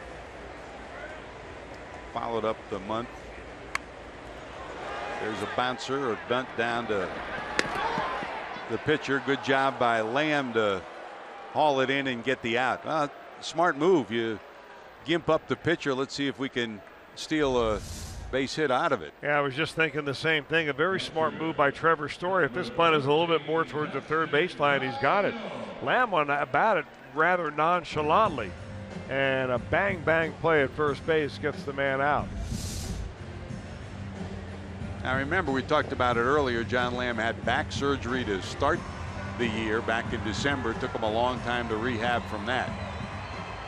And really, whenever you have surgery, it's going to take you, whether it's your knee, your back, your elbow, you're talking really about a full year before you're 100%. So he's still really rehabbing from the back.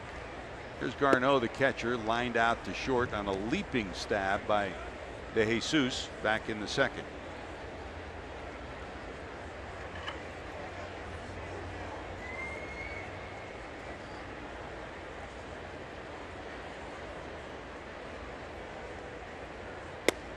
That's a strike.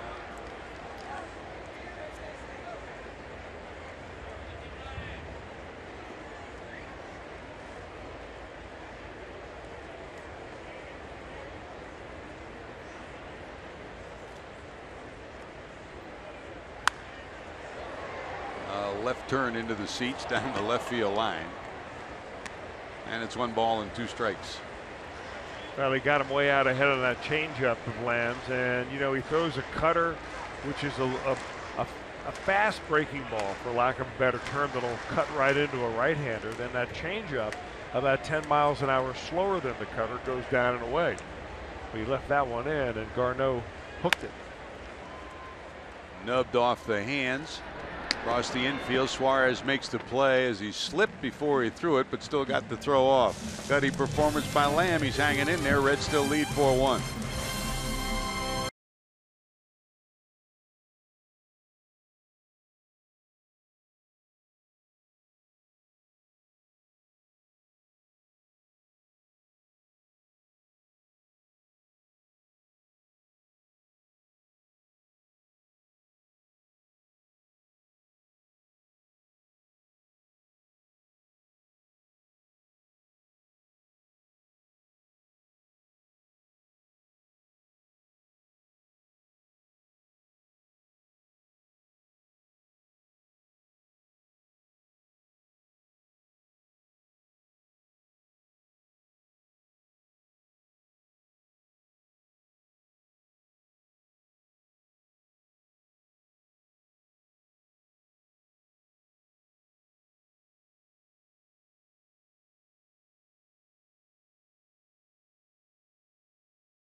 Being brought to you by your local Ford dealer, Ford Go Further, and by Cincinnati Children's, ranking 3rd in the country on United States News Best Children's Hospitals.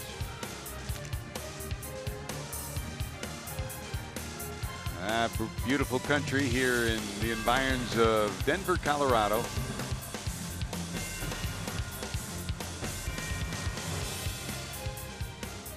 Pretty sunset, pretty sunrises, great place to enjoy nature. And here at this ballpark, more often than not, you see plenty of offense. The Reds put 11 runs on the board to win game 1. The Rockies came back to win number 2, scoring 17 runs. And here we are, game 3 of the series. Joey Votto will lead it off in the 5th. Votto grounded out in the 1st, plated the first Reds run, and walked on a 3-2 pitch in the 2nd. 4 runs, 5 hits for the Reds, a run, 5 hits for the Rockies.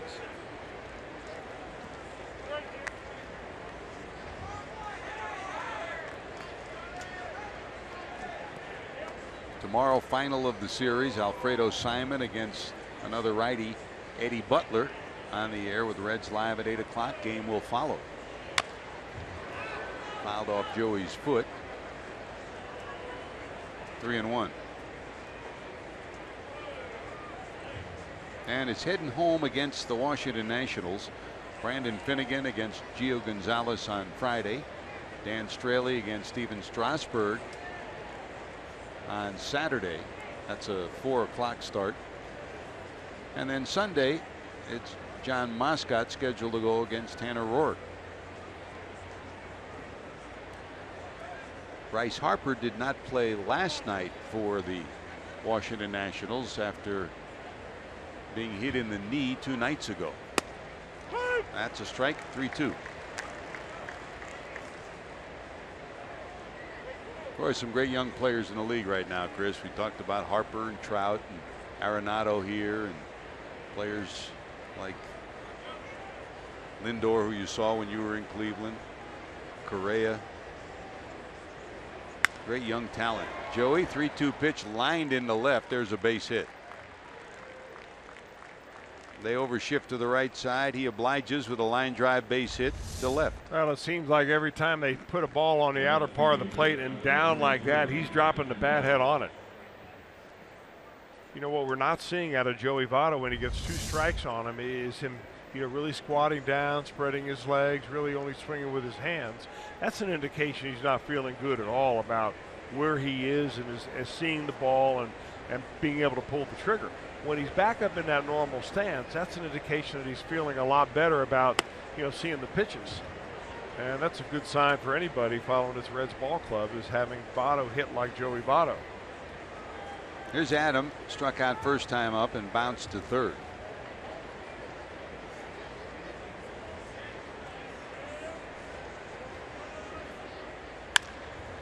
Towards short. They'll get one at second, on to first. They'll turn it into a twin killing.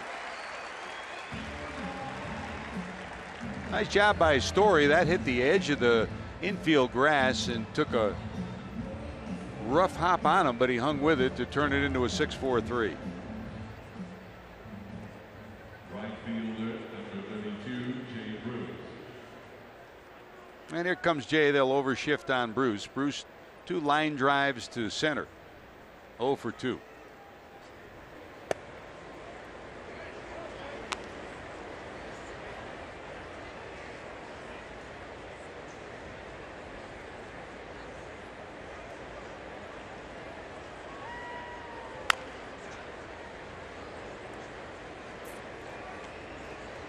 John Lamb's been walking up and down the stairs and back and forth in the dugout this whole half inning after being nailed by that line drive. I think he's just wants to keep it as loose as he can, as opposed to sit down and letting it stiffen up again. Popped up into the air sky high. Who's going to take charge? Blackman will. And the Reds retired in the 5th. Here comes Lamb.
To team up with the DAV, Disabled American Veterans, and Hankook Tire to offer $5 tickets to active duty reserve, veteran, and retired service members and families throughout the season. For tickets and more information, visit reds.com/military. And we, as we have all week, salute our military. There's a hard hit ball down to second by the pitcher Chatwood, De Jesus will turn that into the first out of the 5th inning. Boy, you got to love those first 1-pitch outs from the number 9 hitter in the order. A lot of teams will, especially when they're down in the ball game by a couple of runs, they will make their pitcher take until they get strike 1.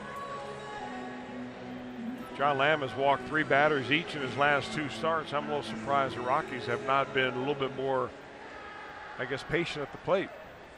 Here's Blackman, 2 singles, 2 for 2, 2 singles to left.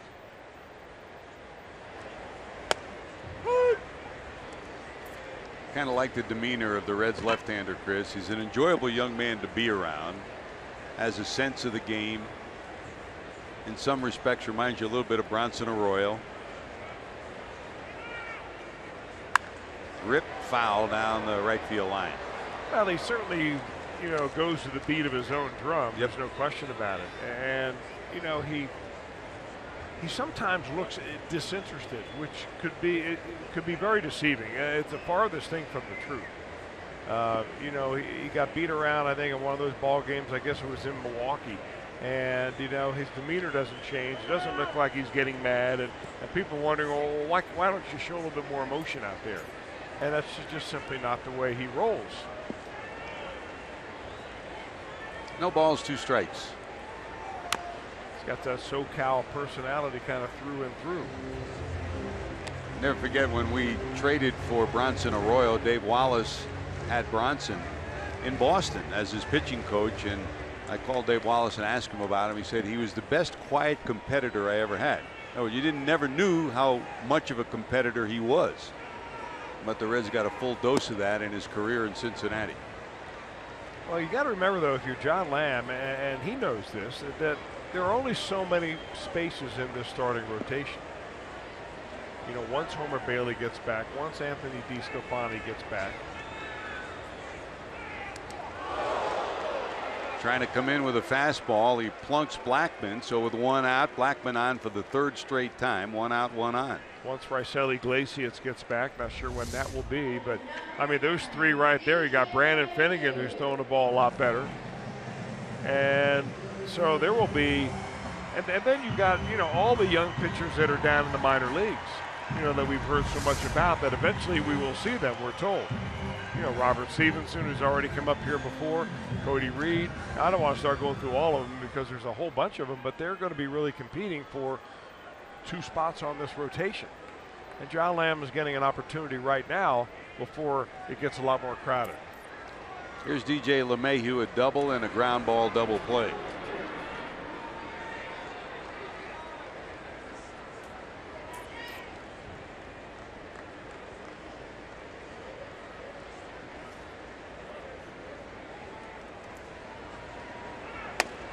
That's a strike.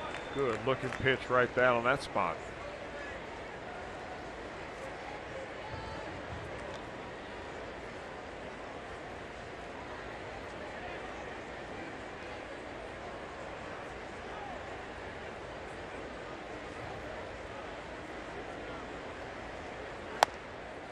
Blackman, outstanding base runner, pretty good base stealer. He's trying to figure out Lamb, and Lamb so far has had him guessing. He's been heading back to first on most deliveries to the plate. Blackman trying to get a read on his move. 1 ball, 1 strike.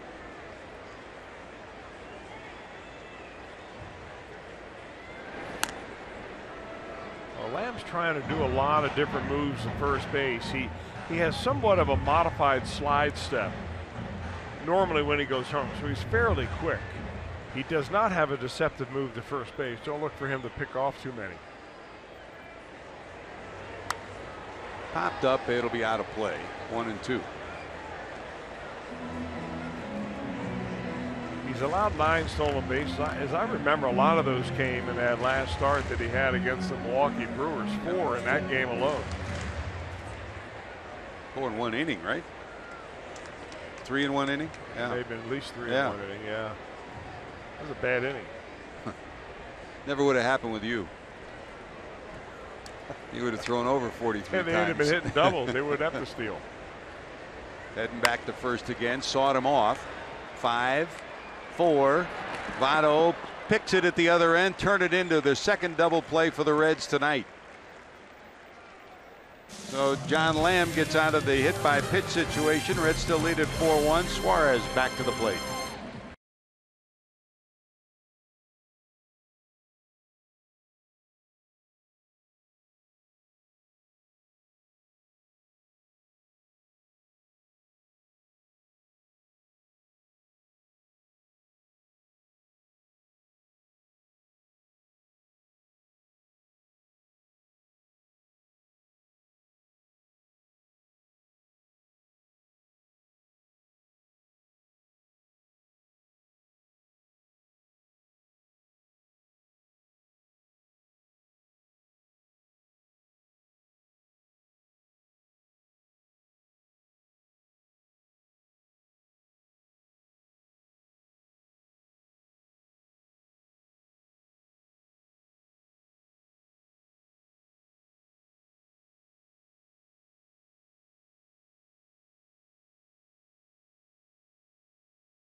Part of Super Saturdays this season at Great American Ballpark. This Saturday, the first 25,000 fans will receive a Reds tote bag. Catch all the action when your Reds take on the Nationals for as low as $12 this weekend. For tickets, call 513-381-REDS or visit reds.com. Here's Eugenio Suarez to lead it off for the Reds in the 6th. He's walked twice. Ivan De Jesus Jr. to follow, and Ramon Cabrera in the 8th spot. Line drive right center field. That'll drop for a hit. Here comes Suarez around first. He's going to try for 2. It's bobbled by Gonzalez, and he'll get to second. Boy, Suarez had 2 on his mind as soon as he left the batter's box, and when Gonzalez couldn't handle it in the alley, he just kept chugging to second. Well, the fact that he was already moving towards second base is the reason they'll give him a double right here. Really wouldn't hit all that hard, but just a great spot. And another kind of a nonchalant play, and they're going to give Carlos Gonzalez the error there. So it's a single for Suarez and an error on the right fielder. I really thought Suarez was going to second base no matter what. He had turned the corner like he was heading that way. There's Ivan De Jesus Jr. singled to center. That was in the 2nd as the Reds got the first 2 batters on and wound up with a run scoring ground out from Cabrera and a double that played at 2 by Hamilton.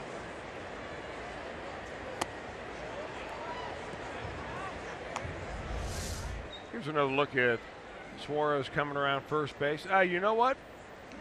They saw something on that I didn't see the first time. He slowed as he got to first, and then when he saw Gonzalez boot the ball, that's when he sped up and went into second. So a good scoring decision. Misses inside.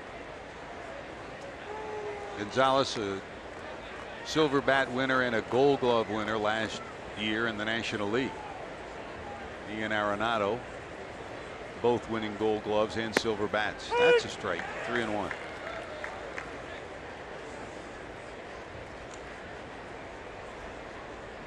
Another one of 7 Reds hitting over 300 with runners in scoring position.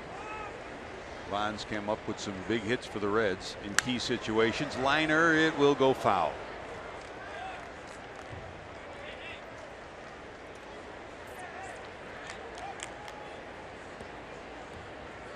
Great to watch Ivan mature and grow. I mean, the apple doesn't fall far from the tree. His dad was a great teammate, an outstanding player, and made every team he was on better on the field and off the field. And this young man just continues to try to be the best teammate he can. That one locks him up, though. A breaking ball clips the corner on the inside, and for the third time tonight, Brian Price is starting to bark from the dugout. He has already questioned 3 calls, and this one will get him up at the top step. That's high. The one thing that you do see, although our Fox Tracks has it at the very top of the strike zone, I think that part of the zone is off.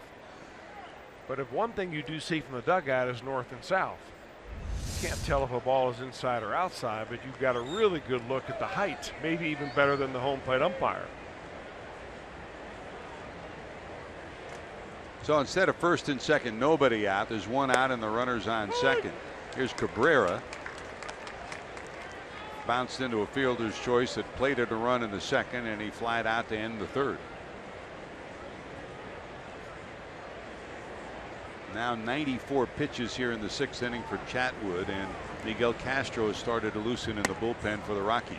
You know, Chatwood is one of those right-handed pitchers that he doesn't rely on a lot of changeups. So he moves way over to the third base side of the pitching rubber.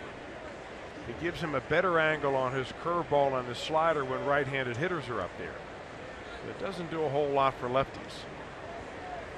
1-1. Big swing, and it's 1-2.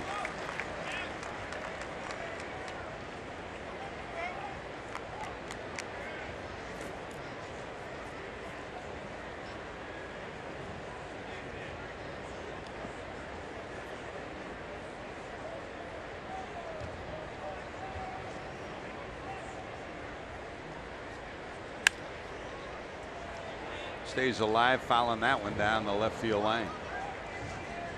He'll check his lumber. Sounded a little funky, but he'll keep it.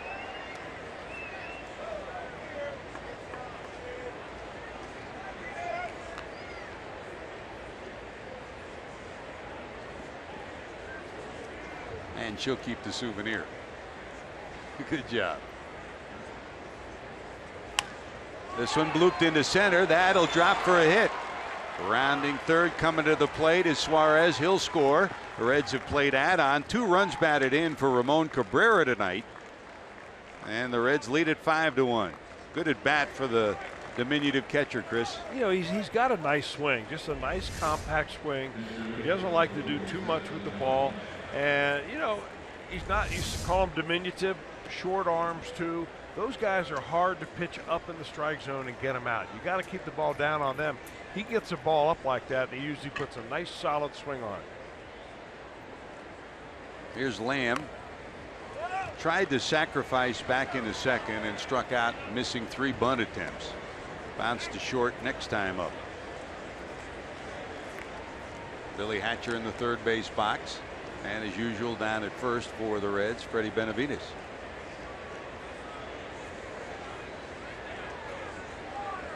Here's the 0-1.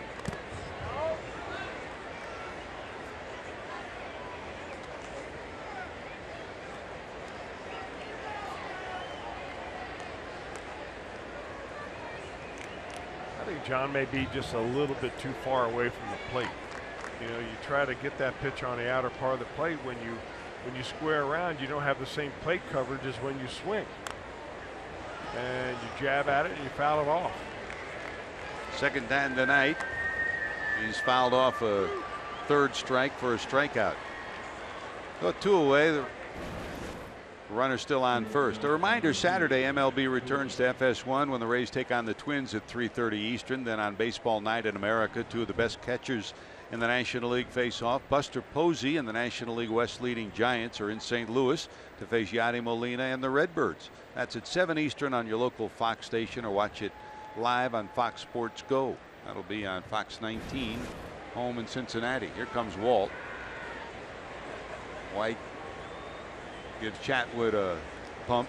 They've seen enough of Zach Cozart, so they don't want to give him another at bat against Cozart. So in comes Castro. Miguel Castro on his way in, and while the pitching change takes place, time for our Skyline Chili call to the bullpen. You're watching Reds baseball on Fox Sports Ohio.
App. Get highlights, interviews, injury updates, scores, instant alerts on your favorite teams and rivals. Download it now in the iOS App Store, Google Play, or visit foxsports.com/app.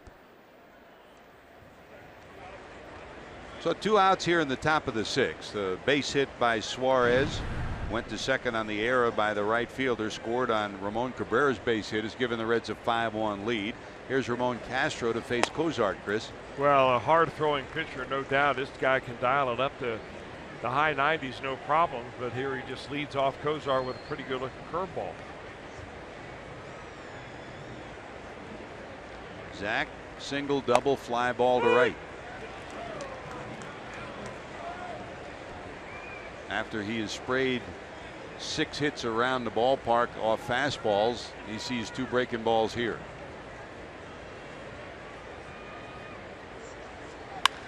Hit hard down to third. Arenado has it, and that'll do it. But the Reds play an add-on game. Ramon Cabrera's base hit makes it 5-1 Cincinnati.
To a performer, and Chris, after taking a shot off the hip, John Lamb has really been something else on this night. He's pitched 5 innings, allowed 5 hits, 1 earned run, 1 walk, and 2 strikeouts. And in the middle of all of that, took a bullet off his hip and is still in there. Well, maybe John Lamb just paid no attention to the previous 2 games here at Coors Field. Wasn't psyched out at all by what he saw. Like you said. You know, he looks like he's a little bit more into it than he was in that game in Milwaukee. Although watching John Lamb on the mound, it's very tough to get inside his head and think about what he's thinking, because he looks like he's doing everything in 3/4 time. Well, the one thing we found in the first 2 games of this series that the Rockies can hit fastballs. So he's been using changeup, breaking ball, dancing around the strike zone. And he faces Arenado for the 3rd time. Nolan flied to left first time up, singled to center in the 3rd, 1 for 2. Total of 73 pitches for this left-hander. That just misses. 2-1.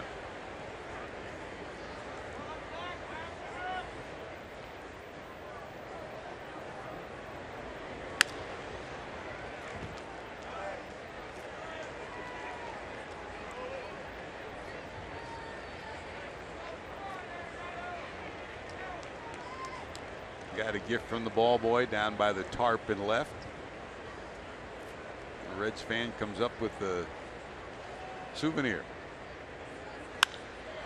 Left field, Duval right there though.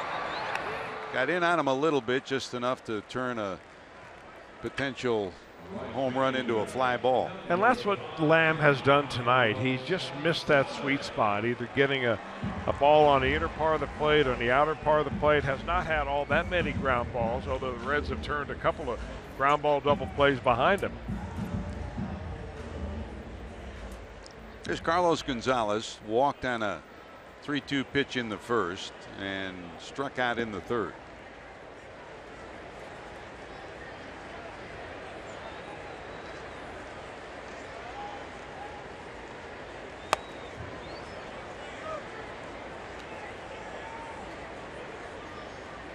Back in the old Blake Street Bomber days, Chris, we watched the big cat, Andres Galarraga, first baseman for the Rockies, set up camp in the batter's box. There's a ground ball down to second, charging is De Jesus, and they'll get the out. But since then, we haven't seen anybody that deep in the batter's boxes from where Gonzalez is.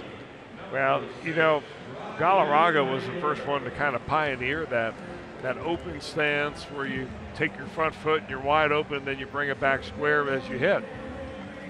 And you see it copied by, you know, dozens of baseball players now. But you're right.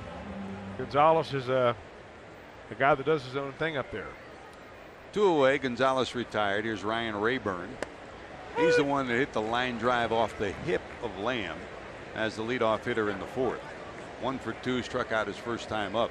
Don Baylor was Galarraga's hitting coach back then. Of course, Baylor was the manager here in Denver, one of the most successful managers that the Rockies have had. Clint Hurdle did a remarkable job taking them to the World Series when they won 21-22 to end the year. High in the air to left center. Who's going to take charge? Duvall will. And it's another 1-2-3 for John Lamb. Lamb has it working. The Reds have a lead, 5-1 going to the 7th.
The Reds lead at 5-1. Zach Cozart continued his hot hitting early on, led off with a single, later scored on a ground out by Joey Votto. Reds led 1-0. Top of the first, bottom of the first, after Blackman stretched his on-base streak to 28 straight. DJ LeMahieu doubled him in. We're tied at 1. The Reds took the lead. Bouncing ball through the middle that Billy Hamilton turned a single into a double, chased 2 runs in, and the Reds had a 4-1 lead. Add to that Ramon Cabrera's base hit, his second RBI of the game, and the Reds stretched that to 5-1. So for Ramon Cabrera, Billy Hamilton, and the Reds, they have 5 runs, 8 hits, no errors. Colorado against John Lamb, a run, 5 hits, and 1 error so far tonight. And Chris, your report card on John Lamb thus far. Done a great job so far. Anytime you go 6 innings in this ballpark and you hold the Rockies to 1 run, you're doing a good job. In fact, other than when he got hit with that line drive off his hip, there's been no activity at all. They're not even stirring around out there in the Reds bullpen. Jorge De La Rosa will be the 3rd pitcher for the Rockies. We're used to seeing this guy out of the starting rotation. Gerardo Parra comes in to play left. So De La Rosa takes over in his first relief appearance since 2009. He went 2 innings, allowed 2 hits. Normally a starter on this club, Chris. Hey, he's been around a long time on this ball club too.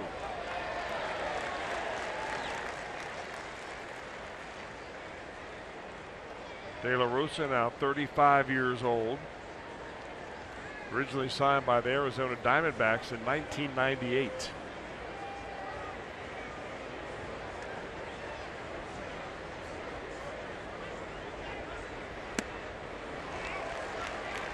Swing and a miss by Billy. John Lamb continues to pace the dugout, trying to keep that left hip loose after taking the line drive off the bat of Ryan Rayburn.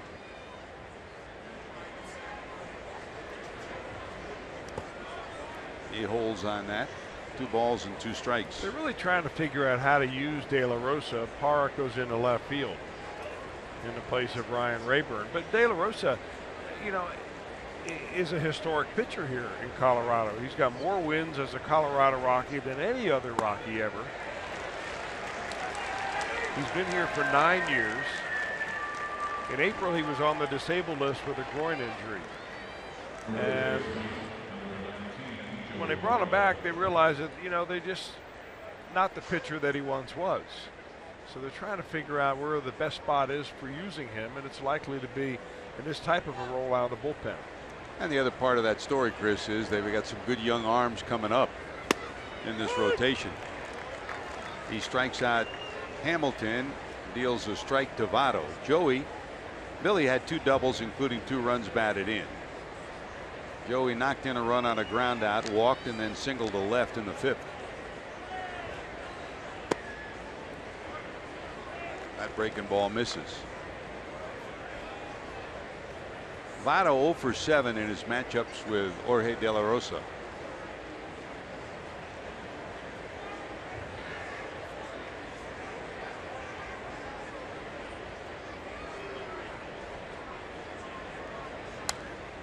That slap foul the other way.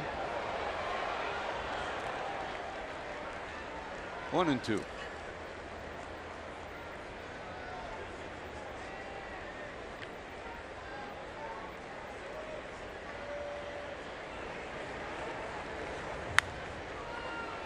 Hanging in there, staying alive, and will hold it at a ball and 2 strikes. One of the reasons why Joey Votto is such a good hitter against left-handed pitching is his ability to hit that ball the other way. When left-handers use that breaking ball to get left-handed hitters out, that doesn't work as well on Votto. Got him that time, pulled the string on it. Back-to-back strikeouts for De La Rosa, 2 away, and here comes Adam Duvall.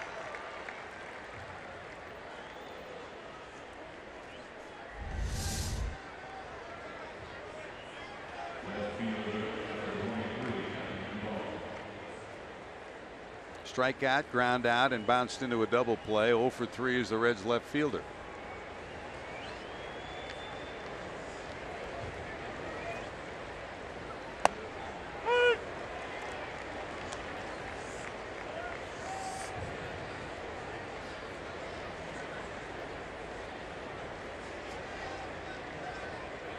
Five runs, 8 hits for the Reds, a run, 5 hits, and an error for the Rockies.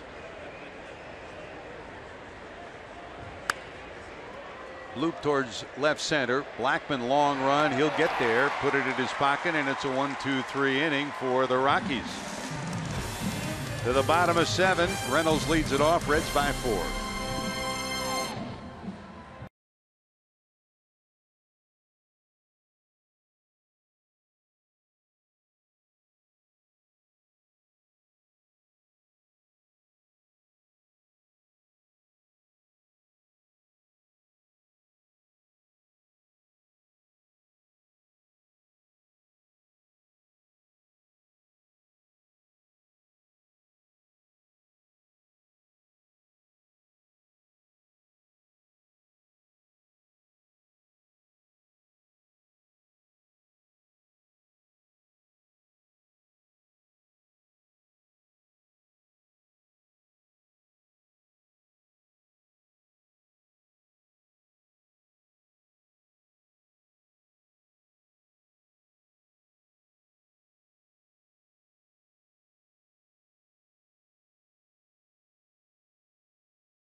Action a half hour before every game with all the info you need for every day's game, including tomorrow. That's Reds Live on Fox Sports Ohio, presented by Ray St. Clair Roofing. And don't forget tomorrow, Reds Live 8 o'clock Cincinnati time, and the game will follow. Alfredo Simon will try to win his second against Eddie Butler, who's 2-2 coming into the final game of this series. The Reds hope to win today and have a chance for a split of this series. As bad as yesterday was, back-to-back wins would be a nice way to end the road trip, Chris. Well, sometimes that third time through the lineup is the one that can be the real scary one for a starting pitcher. But tonight, no problem at all for John Lamb, the only batter of the first 5 that he's faced to have reached the third time through has been that hit batter that he got, who he nicked Charlie Blackmon with a pitch. Reynolds bounced into a fielder's choice and popped up 0 for 2.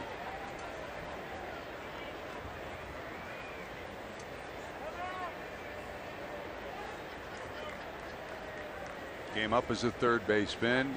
Had a great year last year with the Cardinals. Played some outstanding defense at first. He's gotten to be pretty adept as a first baseman. Always got home run power. Boy, he shortens his swing there.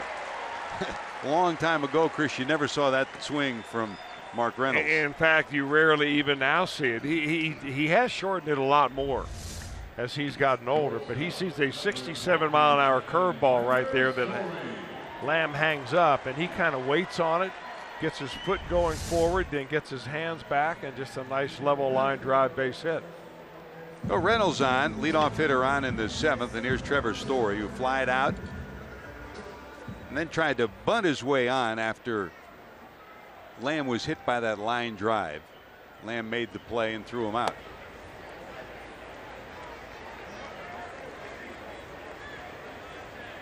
Got to keep a really close eye on John Lamb. I'm sure the Reds already have some activity in their bullpen. Looks like Ross Ollendorf throwing out there. You know, he's only up around 85 pitches, and that's not enough to get you tired, but you got to remember all the things that he's been through here. You know, physically, you talked about the offseason surgery, coming up on the disabled list.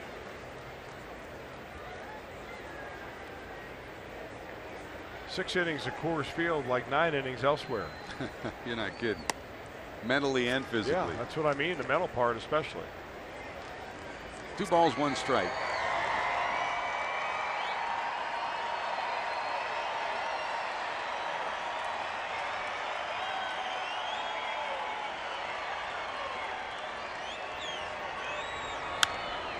Blake Doyle, the veteran hitting coach here in Denver, of course. He and his brothers had that hitting school in Florida for so many years, still do, 33 years of it. Said, we asked him, what has impressed you most about this young shortstop? And he just said his presence. He didn't let anything rattle him, offensively, defensively. He's been very solid. They expected Jose Reyes to be the shortstop when Reyes was suspended. He just took over. Here's a bouncer down to second. They'll get 1, and that's all they'll get. Good job. They get the lead runner. Nice play by De Jesus. 1 away. Runner still on. And here's the catcher, Dustin Garneau.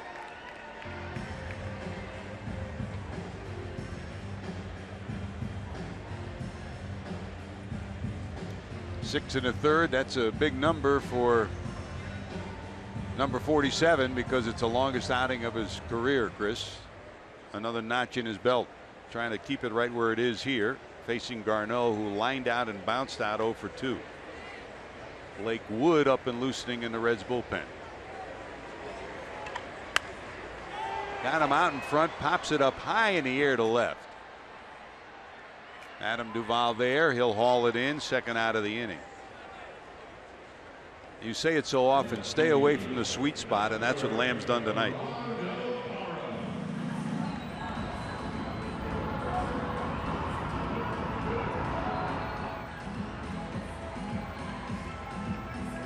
Here's Parra hitting in the 9th spot. First at bat against Lamb.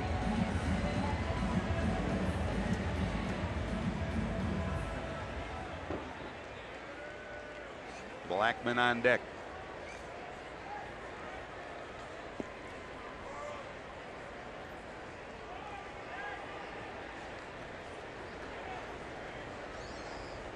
Parra, another one of these Rockies players who was originally signed in Arizona, grew up and played on the same team at one point with Carlos Gonzalez in his native Venezuela. And he's added a new wrinkle to this clubhouse, a spark plug kind of a player, solid defender. He's been a Gold Glove winner, and offensively he gives you a spark here or there. That fastball just misses inside.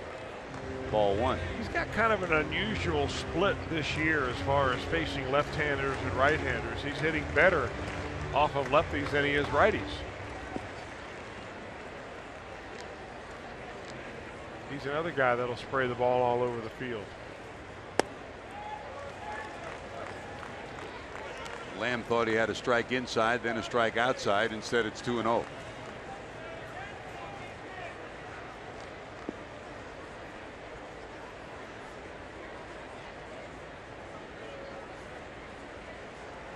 Two away in the seventh.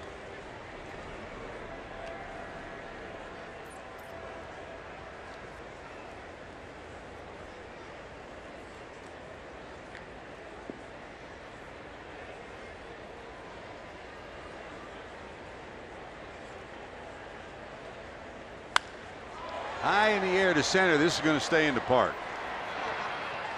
Billy Hamilton's got it. Good job by John Lamb. Boy, he's put together a nice night tonight. The Reds lead it 5-1 going to the eighth in Denver.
Month of May, and talking about Billy Hamilton's speed, you don't see this often. May 7th, he's running on the pitch, scores from first on a single.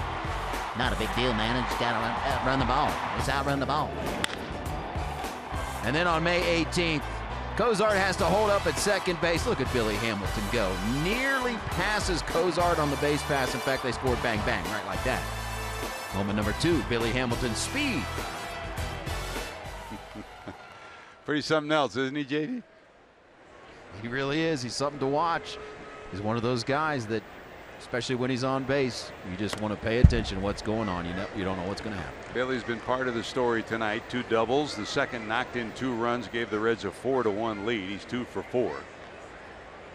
Here we go to the 8th inning. Jay Bruce to lead it off, facing Jorge De La Rosa's second inning of work. De La Rosa struck out 2 of the 3 he faced last inning.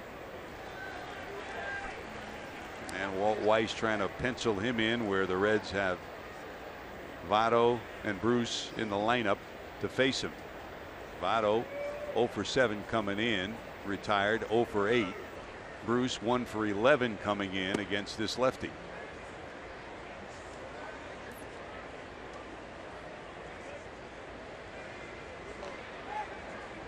Jay tonight lined out to center, fly it out to center, and fly it out to center again. 0 for 3. Hit the ball pretty good twice. Tardy on that fastball. 2-2. De La Rosa gives you a couple of different moves in his delivery that can really be distracting.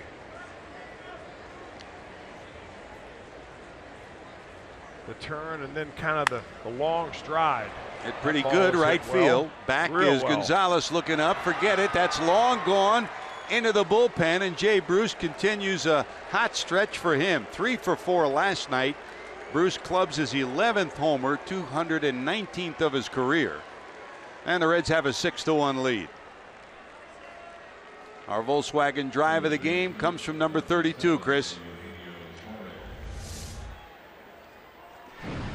I mean, he just kind of lays this ball right on the inner third for Jay Bruce. And boy, after having 2 line drive outs his first couple of times up, you think Jay Bruce deserves a break?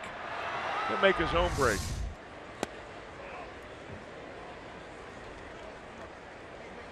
He said it last night when he left the ballpark, and somebody congratulated him for being 3 for 4. He said, you know, I can't really enjoy it after we lose a game like that. We got to be better. And they're better tonight. John Lamb has pitched well. Bruce, another big swing.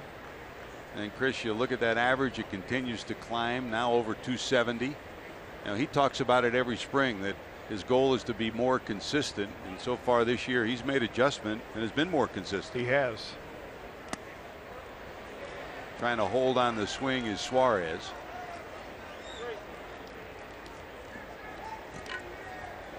One ball and 2 strikes. Tony Cingrani now up and loosening in the bullpen.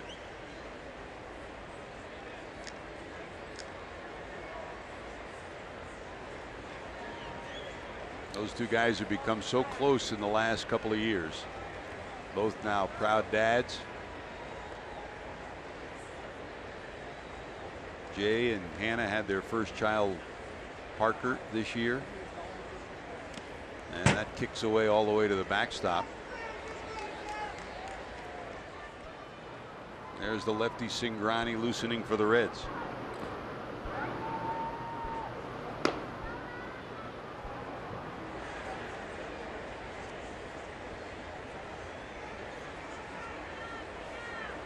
Two. Rifle down the third base line, but foul.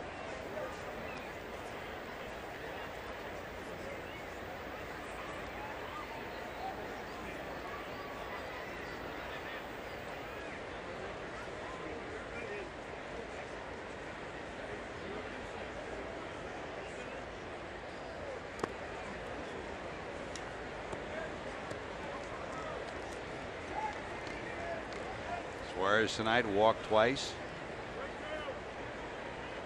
Single to right in the 6th inning and went to second when Gonzalez bobbled the ball, later scored on a base hit by Cabrera. Swing and a miss, they get him this time. 3rd strikeout for De La Rosa since coming on. And here comes Ivan De Jesus Jr. Ivan, a base hit tonight, 1 for 3.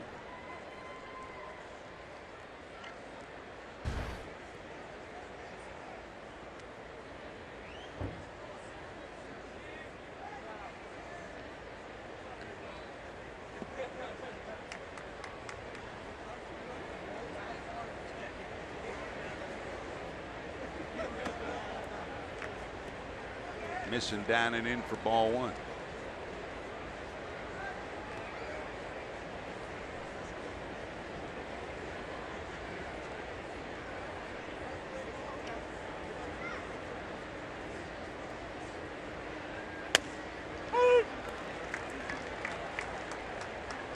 Back in the heyday here, Chris, when they had, what was it, 203 or 204 consecutive sellouts. Never was a quiet moment back in those days, huh? Especially this time of the ball game. Yep.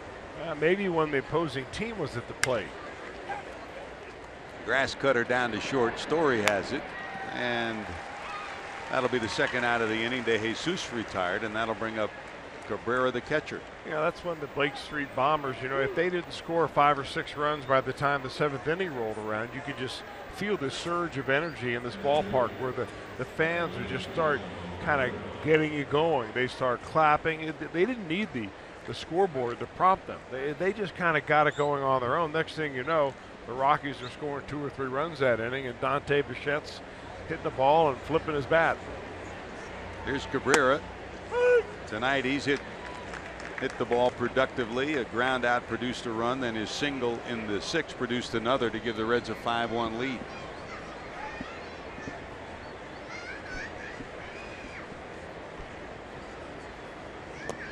Change up way out in front, and it's 0-2. Those early days at Mile High, they drew over 50,000 a game, drew over 4 million the first couple of years. Moved here to the smaller ballpark, still averaged over 3 million in the early years of Don Baylor's tenure.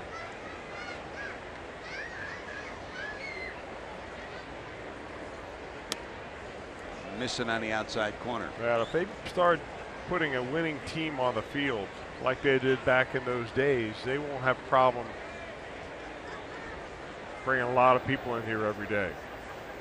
They've added that rooftop area in right center field that has become the most popular destination. And it's hard to believe, over 20 years now they've been here at Coors Field. And like Great American Ballpark, they continue to add new wrinkles, new destination spots, and in this day and age you just have to do that. Here's the 2-2.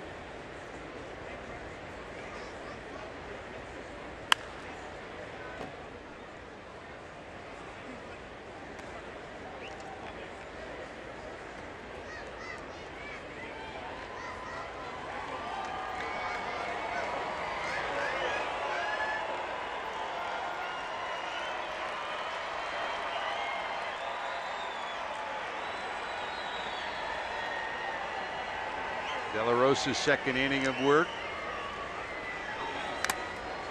And Cabrera spoils another pretty good pitch.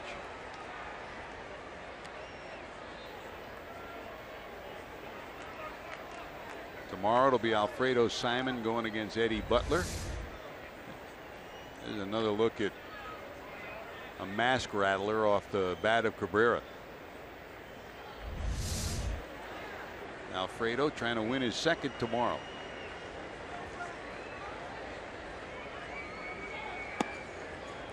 Inside will go full 3-2.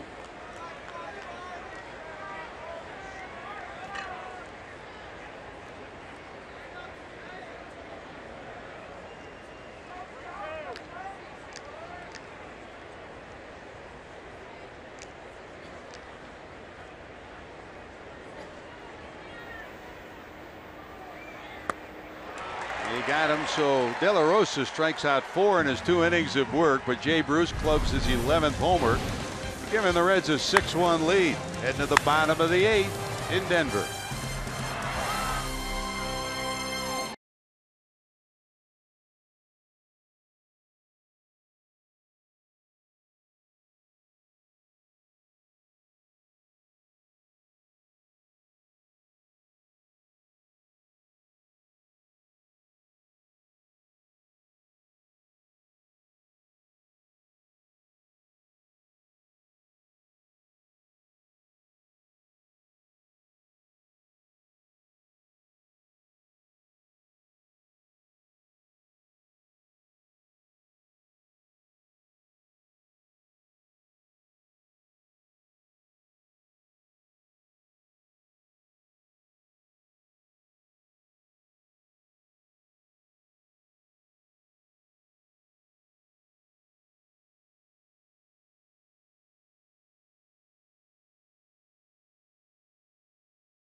Denver Reds baseball on Fox Sports Ohio has been brought to you by Kroger. Stop by your neighborhood Kroger to save big store-wide. Great food, low prices, all at Kroger.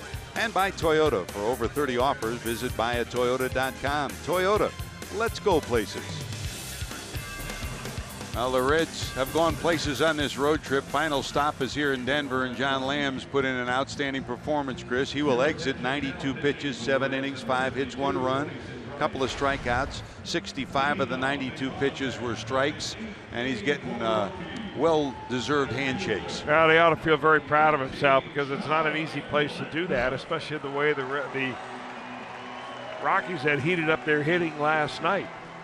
But there are still a couple of frames to go, and to pitch the 8th inning will be the left-hander Tony Cingrani. He'll face the top of the order, and 2 of the first 4 hitters are left-handed. So Cingrani coming in for the 2nd time in the series. The good news in game 1, the Reds won it 11-8. But in the 9th inning of the 11-8 win, he allowed a season-high 3 runs, including a 2-run home run by Carlos Gonzalez. That came after 3 scoreless appearances by him.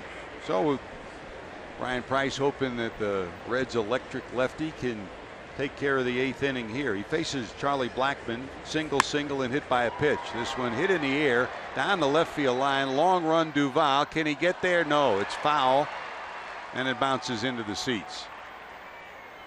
Adam was pulled towards left center field, so he had a long way to go and almost caught up with this one. Well, the ball hung up there seemingly forever, but still slicing away from Duvall, who keeps coming and finally realizes he better get down because you don't want to barrel into that wall full blast. No balls, 2 strikes to the Rocky center fielder. Blackmon, his single in the 1st, followed by DJ LeMahieu's double in the 1st, gave the Rockies their lone run of the night thus far. In the dirt. 2nd time up, he singled to left, but was erased on a DJ LeMahieu double play ground ball to 2nd, and he was hit by a pitch in the 5th.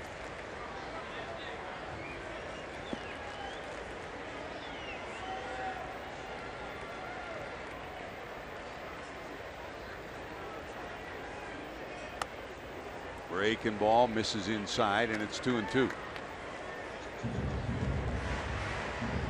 LeMahieu stretched his hitting streak to 11 straight. He's sitting on deck. He had that run scoring double in the 1st.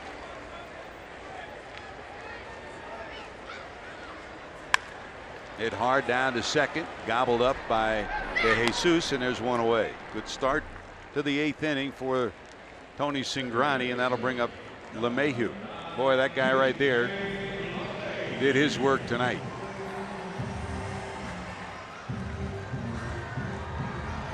Well, he only allowed 2 base runners to reach 2nd base after the 1st inning when the Rockies scored the run. LeMahieu hit a double in the 2nd inning, and then Rayburn got to 2nd base in the 4th inning, and that is just about it as far as any kind of Rocky attempt at a rally tonight. LeMahieu, after that double plated the run, has bounced into 2 double plays. Cingrani to the stretch, that misses for ball 1.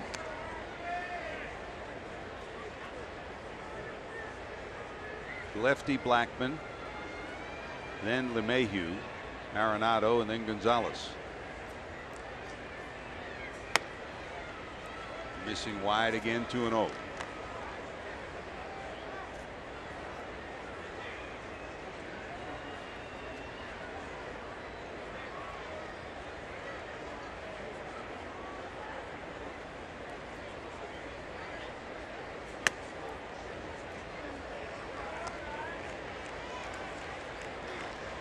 When he was in there, Lamb walked a batter in the 1st. That was Gonzalez on a 3-2 pitch, and hit a batter. That was Blackmon in the 5th inning.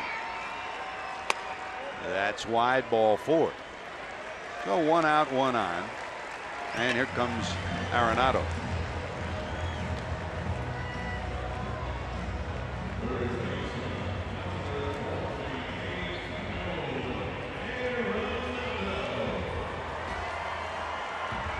Arenado facing the zinger for only the second time in his career. He's 0 for 1 against him. Arenado 2 home runs last night. So you add it all up on the month of May that he had. He goes into June leading the league with 16 home runs. One more than Cespedes of the Mets, Story and Duvall. 3rd and 4th in the league with 14 and 13 round trippers.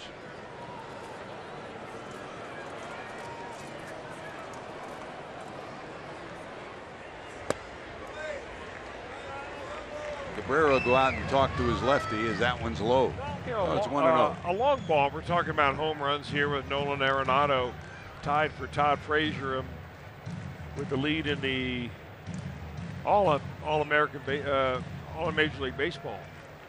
But it's not home runs in this ball game that you've got to worry about if you're Brian Price right now. It's putting runners on base. It's kind of a prolonged rally where all of a sudden they can put a 5 spot on the board.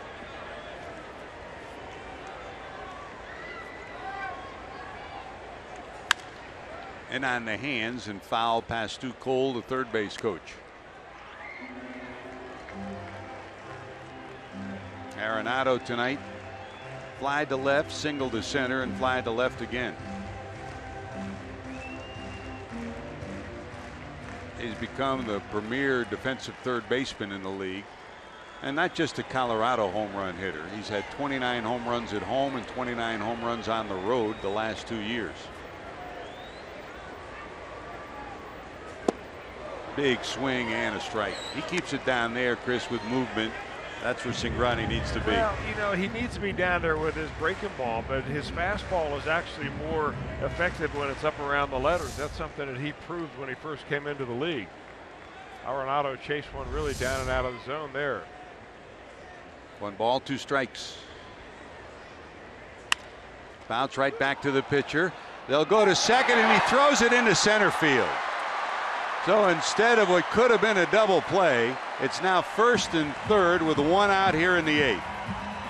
Boy, it looked like Tony just tried to guide that ball into the infielder covering the second base bag area. Plenty of time, and he had to take an extra step because he had to wait for the fielder to get there. And there's the extra step, and he just tried to guide it right in there, not even close. The other part of this play, Chris, you've been there. It's thrown off the mound. When you're on the side of the mound, you're off balance down the slope. And instead of a double play that could have ended the inning, it's now 1st and 3rd, and here comes Gonzalez. So it'll go as a fielder's choice and an error on the pitcher. He pitches off that slope his whole life. Man. Oh, here's Gonzalez. A walk, a strikeout, and a bounce out.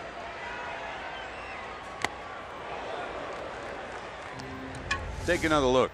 I mean, he just doesn't really throw it. He just kind of guides it right there.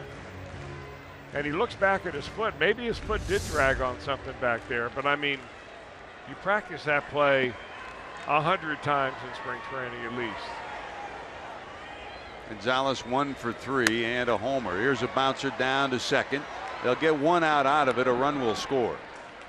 There's your 2nd out of the inning. The Reds looking for outs right here. They get Gonzalez. So a runner moves to second, a run scores, and it's now 6-2. And that'll bring up the pitcher spot, the number 5 spot in the order. And Daniel Descalzo will come in to pinch hit.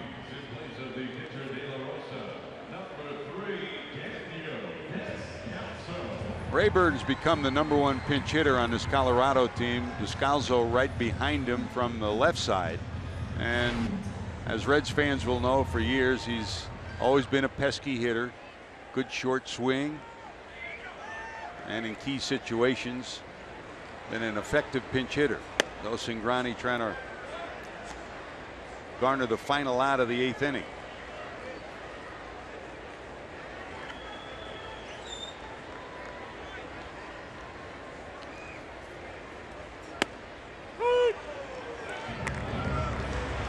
Descalzo played in the first 2 games of this series. In the first game, he had 3 hits, a couple of runs batted in. Yesterday, he had a run scoring single in the first. Here's a bouncer down to third, across to Votto, and that'll do it. So Tony battles back after the error, put 2 runners on. John Lamb can take a big deep breath. He's got a 6-2 lead, end of 8.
On to the 9th here in Denver. I'm Jim Day. We've been counting down the top moments of May, and when you set history, good chance you're going to be number 1, and that is where we take you right now. Top moment of May, Jay Bruce, May 18th versus Cleveland.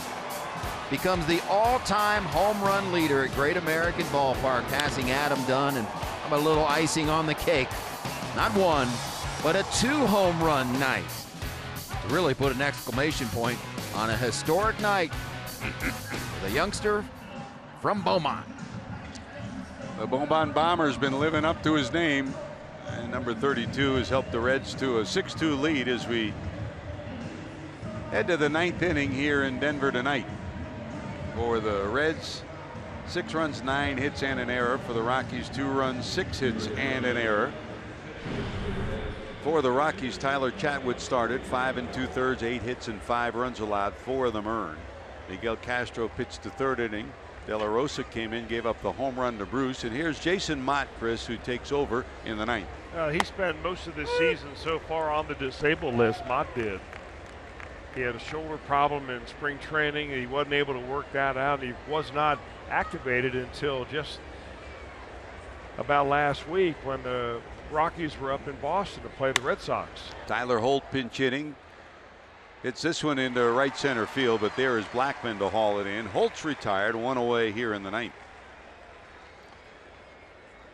Some news and notes in addition to those that Jim Day has talked about, Chris.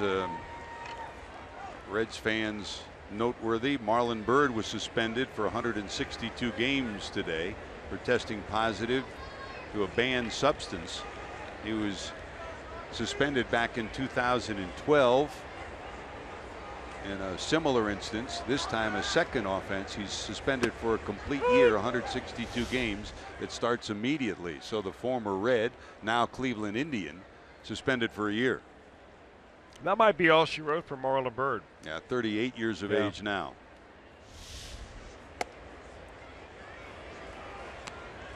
Back to the top of the order, Zach Cozart. Zach, 2 more hits, 6 in the series. I bet Lane Thompson wants that home run back that Marlon Byrd hit off of him when the Reds were playing the Indians. 1-1. That's a foul ball. In fact, Dan Harron today tweeted after the announcement came, ... I want the home run back that he got off me after he came back off the disabled list as a Red. If you remember, he came back 16 days after a broken wrist. That was last year, and just stunned everybody how quickly he recovered.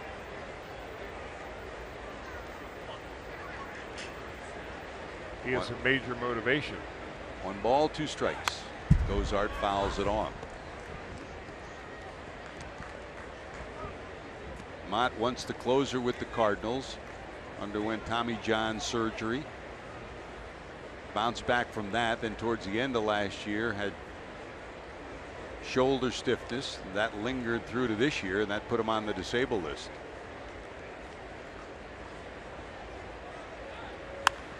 Rip but foul. Now we've seen a lot of jerseys under your uniform, but look at the one that Mott's wearing tonight, Chris. I mean, it comes down over his thumb. If you look at the left hand, not the pitching hand, the glove hand, it actually overlaps his thumb.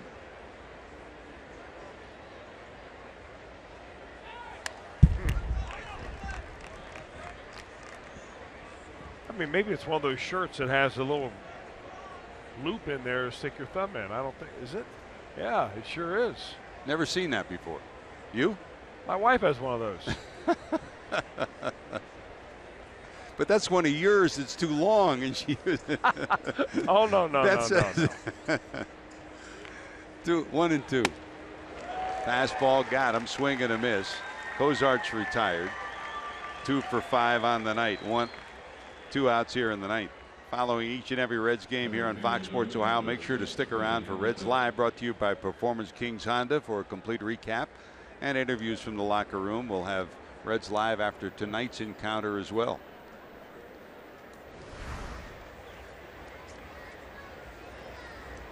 There's Billy Hamilton.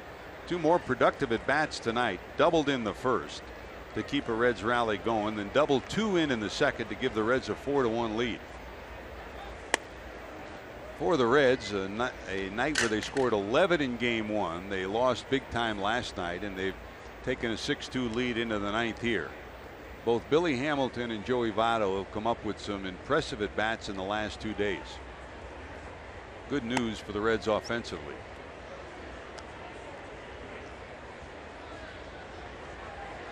Ross Ohlendorf loosening in the bullpen. He is the man Brian Price is designated to try to close this one out in the ninth. Hit hard down to the right side, into right, base hit for Billy. So Hamilton, 3 hits, 3 for 5. Good night for him, Chris. Well, really a good night for him, and it's been getting better and better for Billy over the last few weeks. He just seems so much calmer and more in control when he's in the batter's box. I wonder now if he may want to steal on this very first pitch. Votto give him an opportunity to do so. Votto tonight bounced out. That play to the Reds' first run. Walk, single to left, and then struck out against De La Rosa. Billy's still putting the glove on as he inches off first. Mott to the stretch, peering in for his sign, and Votto will step out.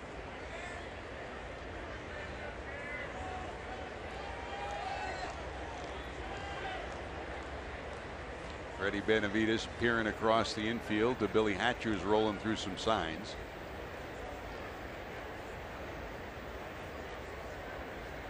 Billy now, his eyes peering right at Mott. That glove to protect the hand that he usually sticks out to grab the bag at second.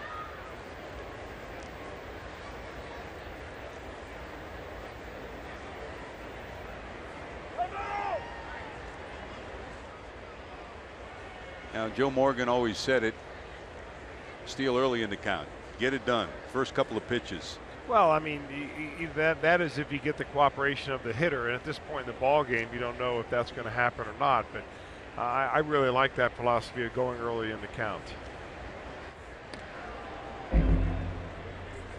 Reynolds just gets a glove on that. Yeah, it looks like Mott slipped with his feet as he tried to make that turn and throw to first base. Well, the way he sets up now, and this has changed since his days in St. Louis, he sets up way on the third base side, and his body turned more than it was earlier in his career. Billy not going, that's up high. In fact, his setup, Chris, makes it a little more awkward to throw to first. It does, but the other thing you think about with Mott, though, that he throws so many fastballs that, you know, oftentimes when you're trying to steal a base, you're looking for a breaking ball count. Billy going, gets a good break. Here comes the throw. It'll be wide, and in there will be Hamilton. He got a great break, and had the throw been on the money, would have been close at second. As it is, Billy pilfers the bag for his 11th steal of the season. Boy, Garneau made that a lot closer than I thought it would be. Look how quickly Billy Hamilton is off the running. I mean, even before Mott started his delivery to the plate, Hamilton already had a couple of steps underway.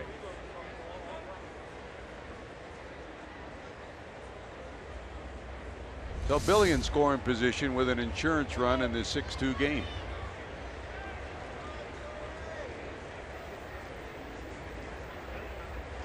Two and 0 to Joey. Trying to pick up another run for the Reds here in the 9th. That's wide.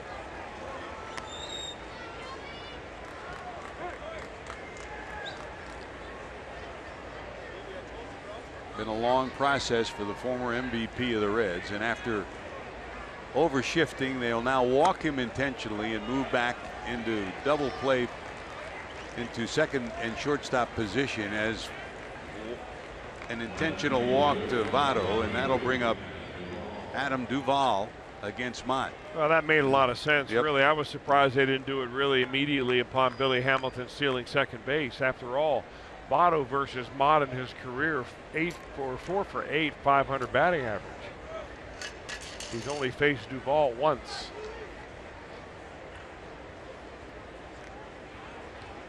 But 2 on, 2 outs, and here comes Adam, 0 for 4 tonight. A swing and a miss for strike 1.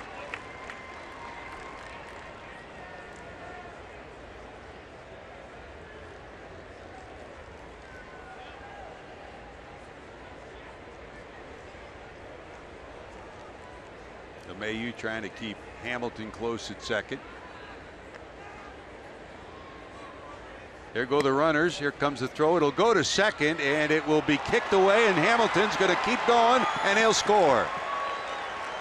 Well, sometimes speed steals a base. Sometimes it sets the stage for a run, and Billy did it there. He stole second, stole third, and scores as the ball squirts out of the glove, and Votto's safe at second. Well, watch Billy. He doesn't stop. It's a smart thing really here for the Rockies to go after Joey Votto at second base, because they're not going to get Billy Hamilton. But when that ball gets away, you've got to be very aware of where Hamilton is. And the Reds get the one back that the Rockies got in the bottom of the inning. The 12 stolen bases for Hamilton now gives the Reds that run back. They lead by 5 again, 7-2, and Votto's out at second.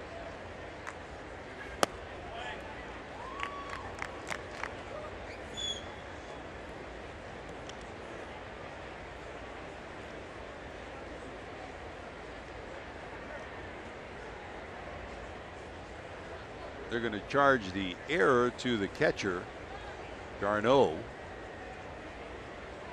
to allow Votto to go to second. Well, they really thought they had a legitimate shot at Votto at second base. I thought and that's why I think it was Story that covered was it Story or was it LeMahieu that covered the bag right there. I mean, if he had it to do again, he probably would think, well, maybe I'll just block the ball here and make sure Hamilton doesn't squirt around third base and end up scoring. The ball really kicked out of the glove by Votto. 2-2.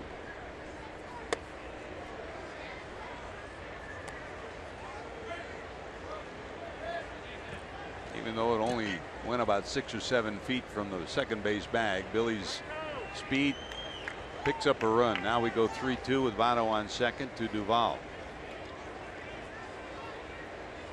So Votto will get credited with a stolen base. So will Hamilton. And there's strike 3. Man, it's been that kind of a night, but it's also been a good night for the Reds. Here comes Ross Hollendorf to try to nail it down in the 9th.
Saturdays this season at Great American Ballpark. Saturday, June the 11th, the first 25,000 fans will receive a Reds Garden Gnome thanks to Miracle Grow. Catch all the action June the 11th for only $12. For tickets, call 513-381-REDS or visit Reds.com.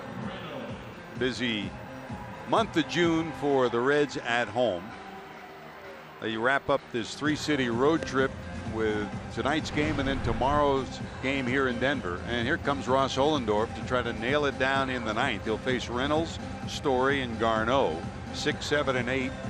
Ross will make his 23rd appearance. He's given the Reds some solid veteran presence in a bullpen that's been like a revolving door with a whole lot of young players coming up. Holt stays in the game. He goes to left. Ohlendorf comes in to pitch. And we go to the ninth. The Reds 7 runs, 10 hits, and an error. 2, 6, and 2 for the Rockies. Here's Reynolds in his career against Ohlendorf. He's 1 for 4.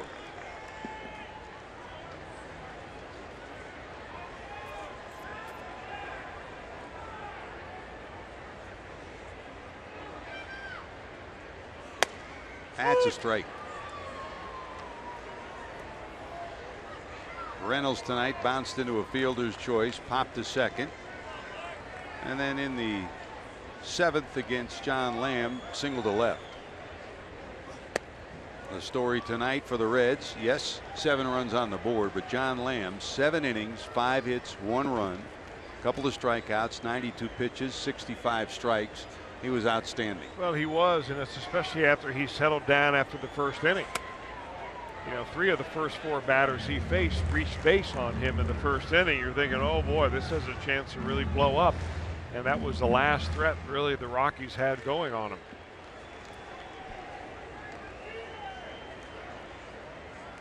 Two and 1.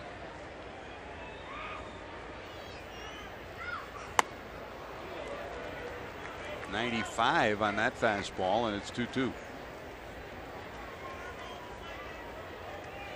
Reynolds on the year, couple of homers, 16 knocked in.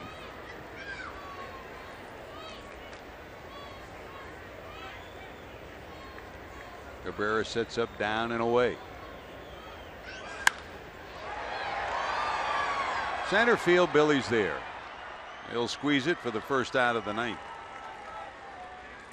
Well, we've talked about the local teams who've made it to the College World Series. Ross Ohlendorf's alma mater. Princeton has made it too. He talked to Coach Bradley this week.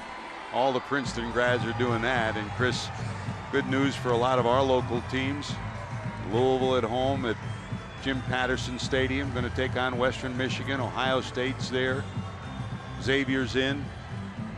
Good time for postseason baseball and college baseball. It really is.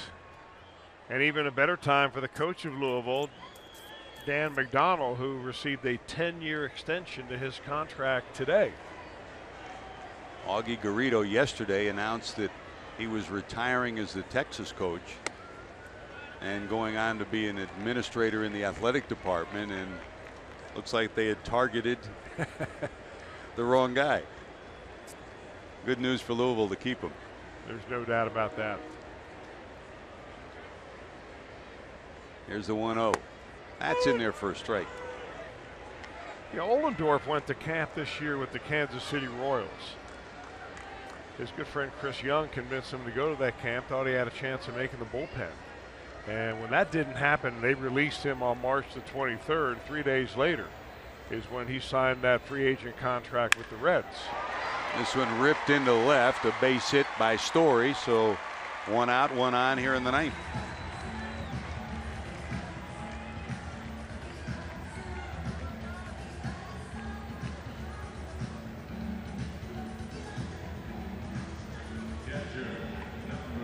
Dustin Garneau will come in, hitting in the 8th spot in the lineup.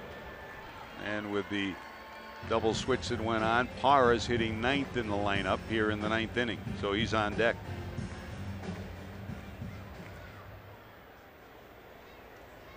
Garneau tonight lined to second, bounced out, and fly to left. Right down the middle for a strike.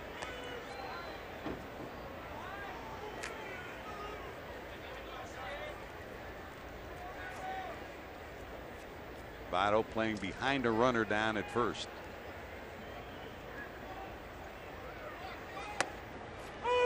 That's a strike, catching the outside corner.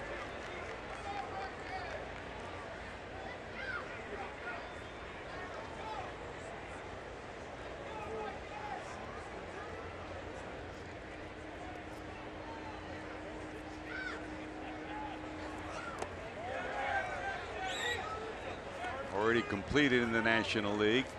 Washington Nationals beat Philadelphia in Philly 7-2. They're heading to Cincinnati. Day off tomorrow. Dusty Baker and the Nationals will face the Reds this weekend, Friday, Saturday, Sunday. It'd be good to see Dusty and Chris Spire and the crew, Chris. I bet they're happy about coming back to Cincinnati, especially with their Washington Nationals flying high.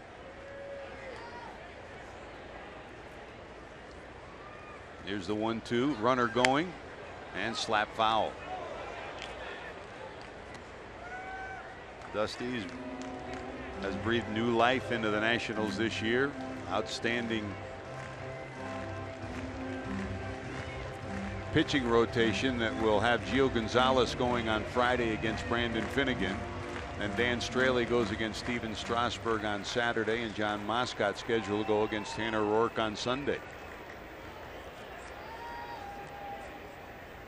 Runner going again. That's a swing and a miss. The Reds want outs now, and that's what they've got. So no stolen bases. They weren't holding him on. There's your second out of the inning.